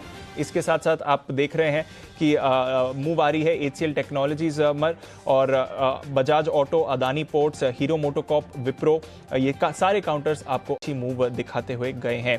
नजर रखिए ONGC, आज ऑयल एंड गैस में गिरावट की वजह से 4.5% की गिरावट रही। Doctor Reddy's, coal India, Britannia, Divi's lab, HDFC, यहां पर भी आपने वीकनेस बनती हुई देखी है। कुछ और काउंटर्स जहां पर आपको अच्छा एक्शन रहा। शोभा 16% ऊपर, दमदार अपडेट्स कंपनी की तरफ से आपको आते दिखे। पेज इंडस्ट्रीज 10% का वायदा कारोबार में सर्किट लगा। ओबरॉय रियल्टी 9.5% ऊपर। गार्डन रीच शिप बिल्डर 8.5% ऊपर। MCX 8% ऊपर। कैश मार्केट में ये स्टॉक बंद होते दिखा। बंधन bank, NLC India, first solution जो वायदा कारोबार में आने वाला है। IRCTC लगातार यहां पर भी दमदार तेजी। Bata, Jamuna auto, trend, Atul limited जो वायदा कारोबार में आएगा। प्रेस्टीज एस्टेट्स, इंडियन होटल्स, कुछ और स्टॉक्स जहां पर आपको बढ़िया एक्शन दिखा। तो अनिल जी, जबरदस्त एक्शन आज के बाजार में सर। 17,800 के करीब निफ्टी की फाइनल क्लोजिंग आती हुई। 250 पॉइंट्स ऊपर बैंक निफ्टी भी सर, रिबाउंड के साथ अच्छी वीकली एक्सपायरी, इस सीरीज की पहली वीकली एक्सपायरी सर। ओके, तो ये है आपके लिए राय इस वक्त आती हुई तमाम शेयरों पर हमारे, और क्लोजिंग आपके सामने आती हुई दिख रही। फाइनल क्लोजिंग आपके लिए आने की तैयारी में है। प्रोविजनल क्लोजिंग 17,796, 17,800 के बेहद करीब बंद होता हुआ निफ्टी। बैंक निफ्टी 37,757 के आसपास बंद होता हुआ दिख रहा है। बाजार बंद होने के बाद का एक्शन भी मुझे आप लोगों को बताना। आज तो गुरुवार है ना, हाँ, बात दुनिया की भी आएगा। तो उससे पहले हमारे सारे एक्सपर्ट्स को जरा एक बार लाइए फ्रेम में। सारे हेल्दी भी है, वेल्दी भी है, चुस्त दुरुस्त एकदम फिट एंड फाइन है। जरा एक बार सब बताइए, आप में से वॉक कौन कौन करता है?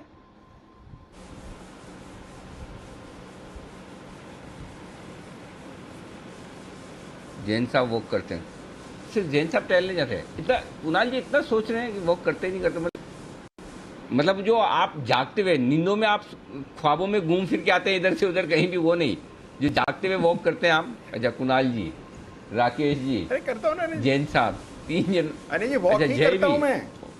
अच्छा, जय भी, ओके, 4 वॉक ही करते हैं। Okay okay okay. तो जो वॉक करते हैं उन्हीं के लिए आज शाम का प्रोग्राम है सबसे खास। और आपकी मतलब वॉक करते वक्त वैसे तो आंखें खुली रहती होगी, लेकिन ये सुनकर आपकी आंखें खुली की खुली रह जाएगी कि कई सारे लोग हैं ऐसे जो वॉक करते हैं, हर रोज करते हैं, और ये कहते हैं कि सुबह की वॉक हमेशा अच्छी होती है सेहत के लिए। आराम से आसान सा ऑप्शन है, निकल जाओ। एक दो जैसे कुणाल जी निकले, बंसल जी को साथ में ले लिया, जैन साहब निकले किसी और को साथ में, निशान जी को साथ में ले लिया, जय ने किसी और अपने पड़ोसी को साथ में, चलो वॉक करके आते हैं, गपशप लगा रहे हैं, आराम से घूम लिए, बीच में कहीं बैठ गए, जूस वूस पी लिया।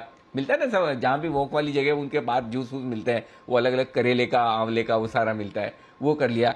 ये सब आप करते हैं, इसीलिए आपके लिए शो रखा है।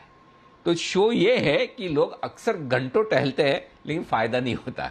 ऐसा क्यों होता है? क्योंकि जो लोग मॉर्निंग वॉक पर निकलते हैं लेकिन उन्हें पता नहीं है कि वॉक कितना करना है, पहली बात, ठीक है, किस स्पीड में करना है और कितनी देर करना है। ये 3 चीजें पता नहीं होती, बस कर रहे हैं इसलिए कर रहे हैं, जितनी देर मन हुई कर लिया। तो एक्सपर्ट्स का मानना यह कि वॉक की स्पीड को जब तक आप बढ़ाए नहीं, ब्रिस्क वॉक ना करें, धीमे धीमे टाइम पास वाला वॉक करेंगे, कुछ नहीं होगा, तेजी से चलना है। कितना चलना है, किस स्पीड से चलना है, ये आज शाम को हम आपको बताने वाले हैं। मॉर्निंग वॉक का सही तरीका, सही टाइम और सही स्पीड। धीरे धीरे वॉक को बढ़ाना है, इसमें आगे वो हद से गुजर जाना है नहीं है, खाली यहीं तक है। धीरे धीरे वॉक को बढ़ाना है, तो ये वॉक कितना हो, किस स्पीड से हो और कितने समय के लिए हो, ये बताएंगे हमें fitness expert Manisha Chopra ji. Doctor अनुराग मेहरोत्रा भी होंगे हमारे साथ, सीनियर कार्डियोलॉजिस्ट। सत्यजीत चौरसिया होंगे हमारे साथ, फिटनेस ट्रेनर। ये आपको बताएंगे वो का आप सब लोग जिन 4 लोगों ने हाथ खड़ा किया है, कल सुबह तैयार रहे सवालों के घेरे में आने के लिए। आपसे पूछा जाएगा इस शो को देखने के बाद आपने क्या सीखा, क्या समझा। तो जय ठक्कर, जयंत साहब, कुणाल जी और राकेश जी। मोदी जी ने तो नोटा का इस्तेमाल कर दिया और सिमी जी को हम छूट दे रहे हैं। और बाकी बचे हमारे 2 और मेहमान, सुमित जी और वागले साहब। सुमित जी, संदीप जी, उन दोनों का एक्सप्रेशन ऐसा, हमारा क्या लेन देना, हमें जिस रास्ते जाना ही नहीं, हमें उसके लिए क्यों दिमाग लगाना। तो उनका कोई इंटरेस्ट नहीं वो करने में या नहीं करने में। तो बाकी सुमित जी को तो बनानी है बॉडी, तो वो अलग तरह के हैवी एक्सरसाइज वगैरह में लगे रहते होंगे। वागले साहब बोले मैंने तो कर लिया जितना करना था, अब आराम करूंगा। तो चलिए, ये खास शो हमारा मिस मत कीजिएगा आज शाम का। कल सुबह आपसे फिर मैं इसके बारे में पूछूंगा जरूर। और दूसरा शो है हमारा 6:30 बजे, मनी गुरु। निवेश की शुरुआत करनी है तो इससे बढ़िया समय हो नहीं सकता। कोई भी नया काम करने के लिए नवरात्रि का समय सबसे बेहतरीन माना जाता है। आज ही शुभारंभ कीजिए। किस कैटेगरी में निवेश करना है, इक्विटी में, सोने में, फिक्स इनकम में, कितना, या रियल एस्टेट में, ढेर सारे ऑप्शन है, ये हम आपको बताएंगे। और साथ ही बताएंगे आपको कमाई के 10 फंड 10 ऐसे बेहतरीन फंड जहां पर आप पैसा लगा सकते हैं। तो आज मनी गुरु में हम बताएंगे आपको मुनाफे के 9 मंत्र। नवरात्रि के उपलक्ष्य में हमारे साथ होंगे आनंद राठी, वेल्थ मैनेजमेंट के डेप्यूटी सीईओ फिरोज अजीज साहब। बढ़ते हैं आगे। रात 8 बजे है इंडिया 360 डिग्री, हमारी प्राइम टाइम बुलेटिन। कोरोना काल में नवरात्रि की शुरुआत हो चुकी है। त्योहारों को आप पूरी भक्ति और श्रद्धा के साथ मनाएं, धूमधाम से भी मनाएं, लेकिन सामाजिक दूरी रखना भी जरूरी है, मास्क लगाना भी जरूरी है, सैनिटाइजर का इस्तेमाल भूल न जाएं, अब भी उतना ही इस्तेमाल करें। क्योंकि खास तौर से कोविड के माहौल में त्योहारों के समय इन नियमों का पालन करना जरूरी है, क्योंकि छोटी सी गलती पड़ सकती है भारी। तो कोविड को ध्यान में रखते हुए, इनके नियमों को ध्यान में रखते हुए कैसे त्योहार मनाएं, ये हम आपको बताएंगे, क्योंकि इसी पर हमारी खास चर्चा है आज। मनाओ त्योहार पर दूर से नमस्कार, मतलब एकदम पास में आके गले मिलना, हाथ मिलाना और ऐसा मतलब साथ साथ, वो सब जरूरी नहीं है। आराम से दूर से नमस्कार करें और त्योहार मनाते रहें। यह है इंडिया 360 डिग्री में हमारी कवर स्टोरी। इसके अलावा और ढेर सारी खबरें जो आपको आज शाम को सुनने और देखने को मिलेगी, उसे मिस मत कीजिएगा। ओके, तो ये है आपके लिए सारा का सारा एक्शन। विदा लेने का वक्त है। कुणाल जी, राकेश जी, मोदी जी, दिल्ली के 3 खास मेहमान, मुंबई वाले हमारे सुमित जी और वागले साहब, कोलकाता से सिमी जी और जयपुर से जैन साहब। पूरा इंडिया आपके साथ है। बहुत बहुत धन्यवाद हमारे लिए वक्त निकालने के लिए, क्लोजिंग शो में हमारा साथ देने के लिए। कल सुबह आप सबसे होगी फिर से मुलाकात। तब तक मुझे और दीप को दीजिए इजाजत। नमस्कार।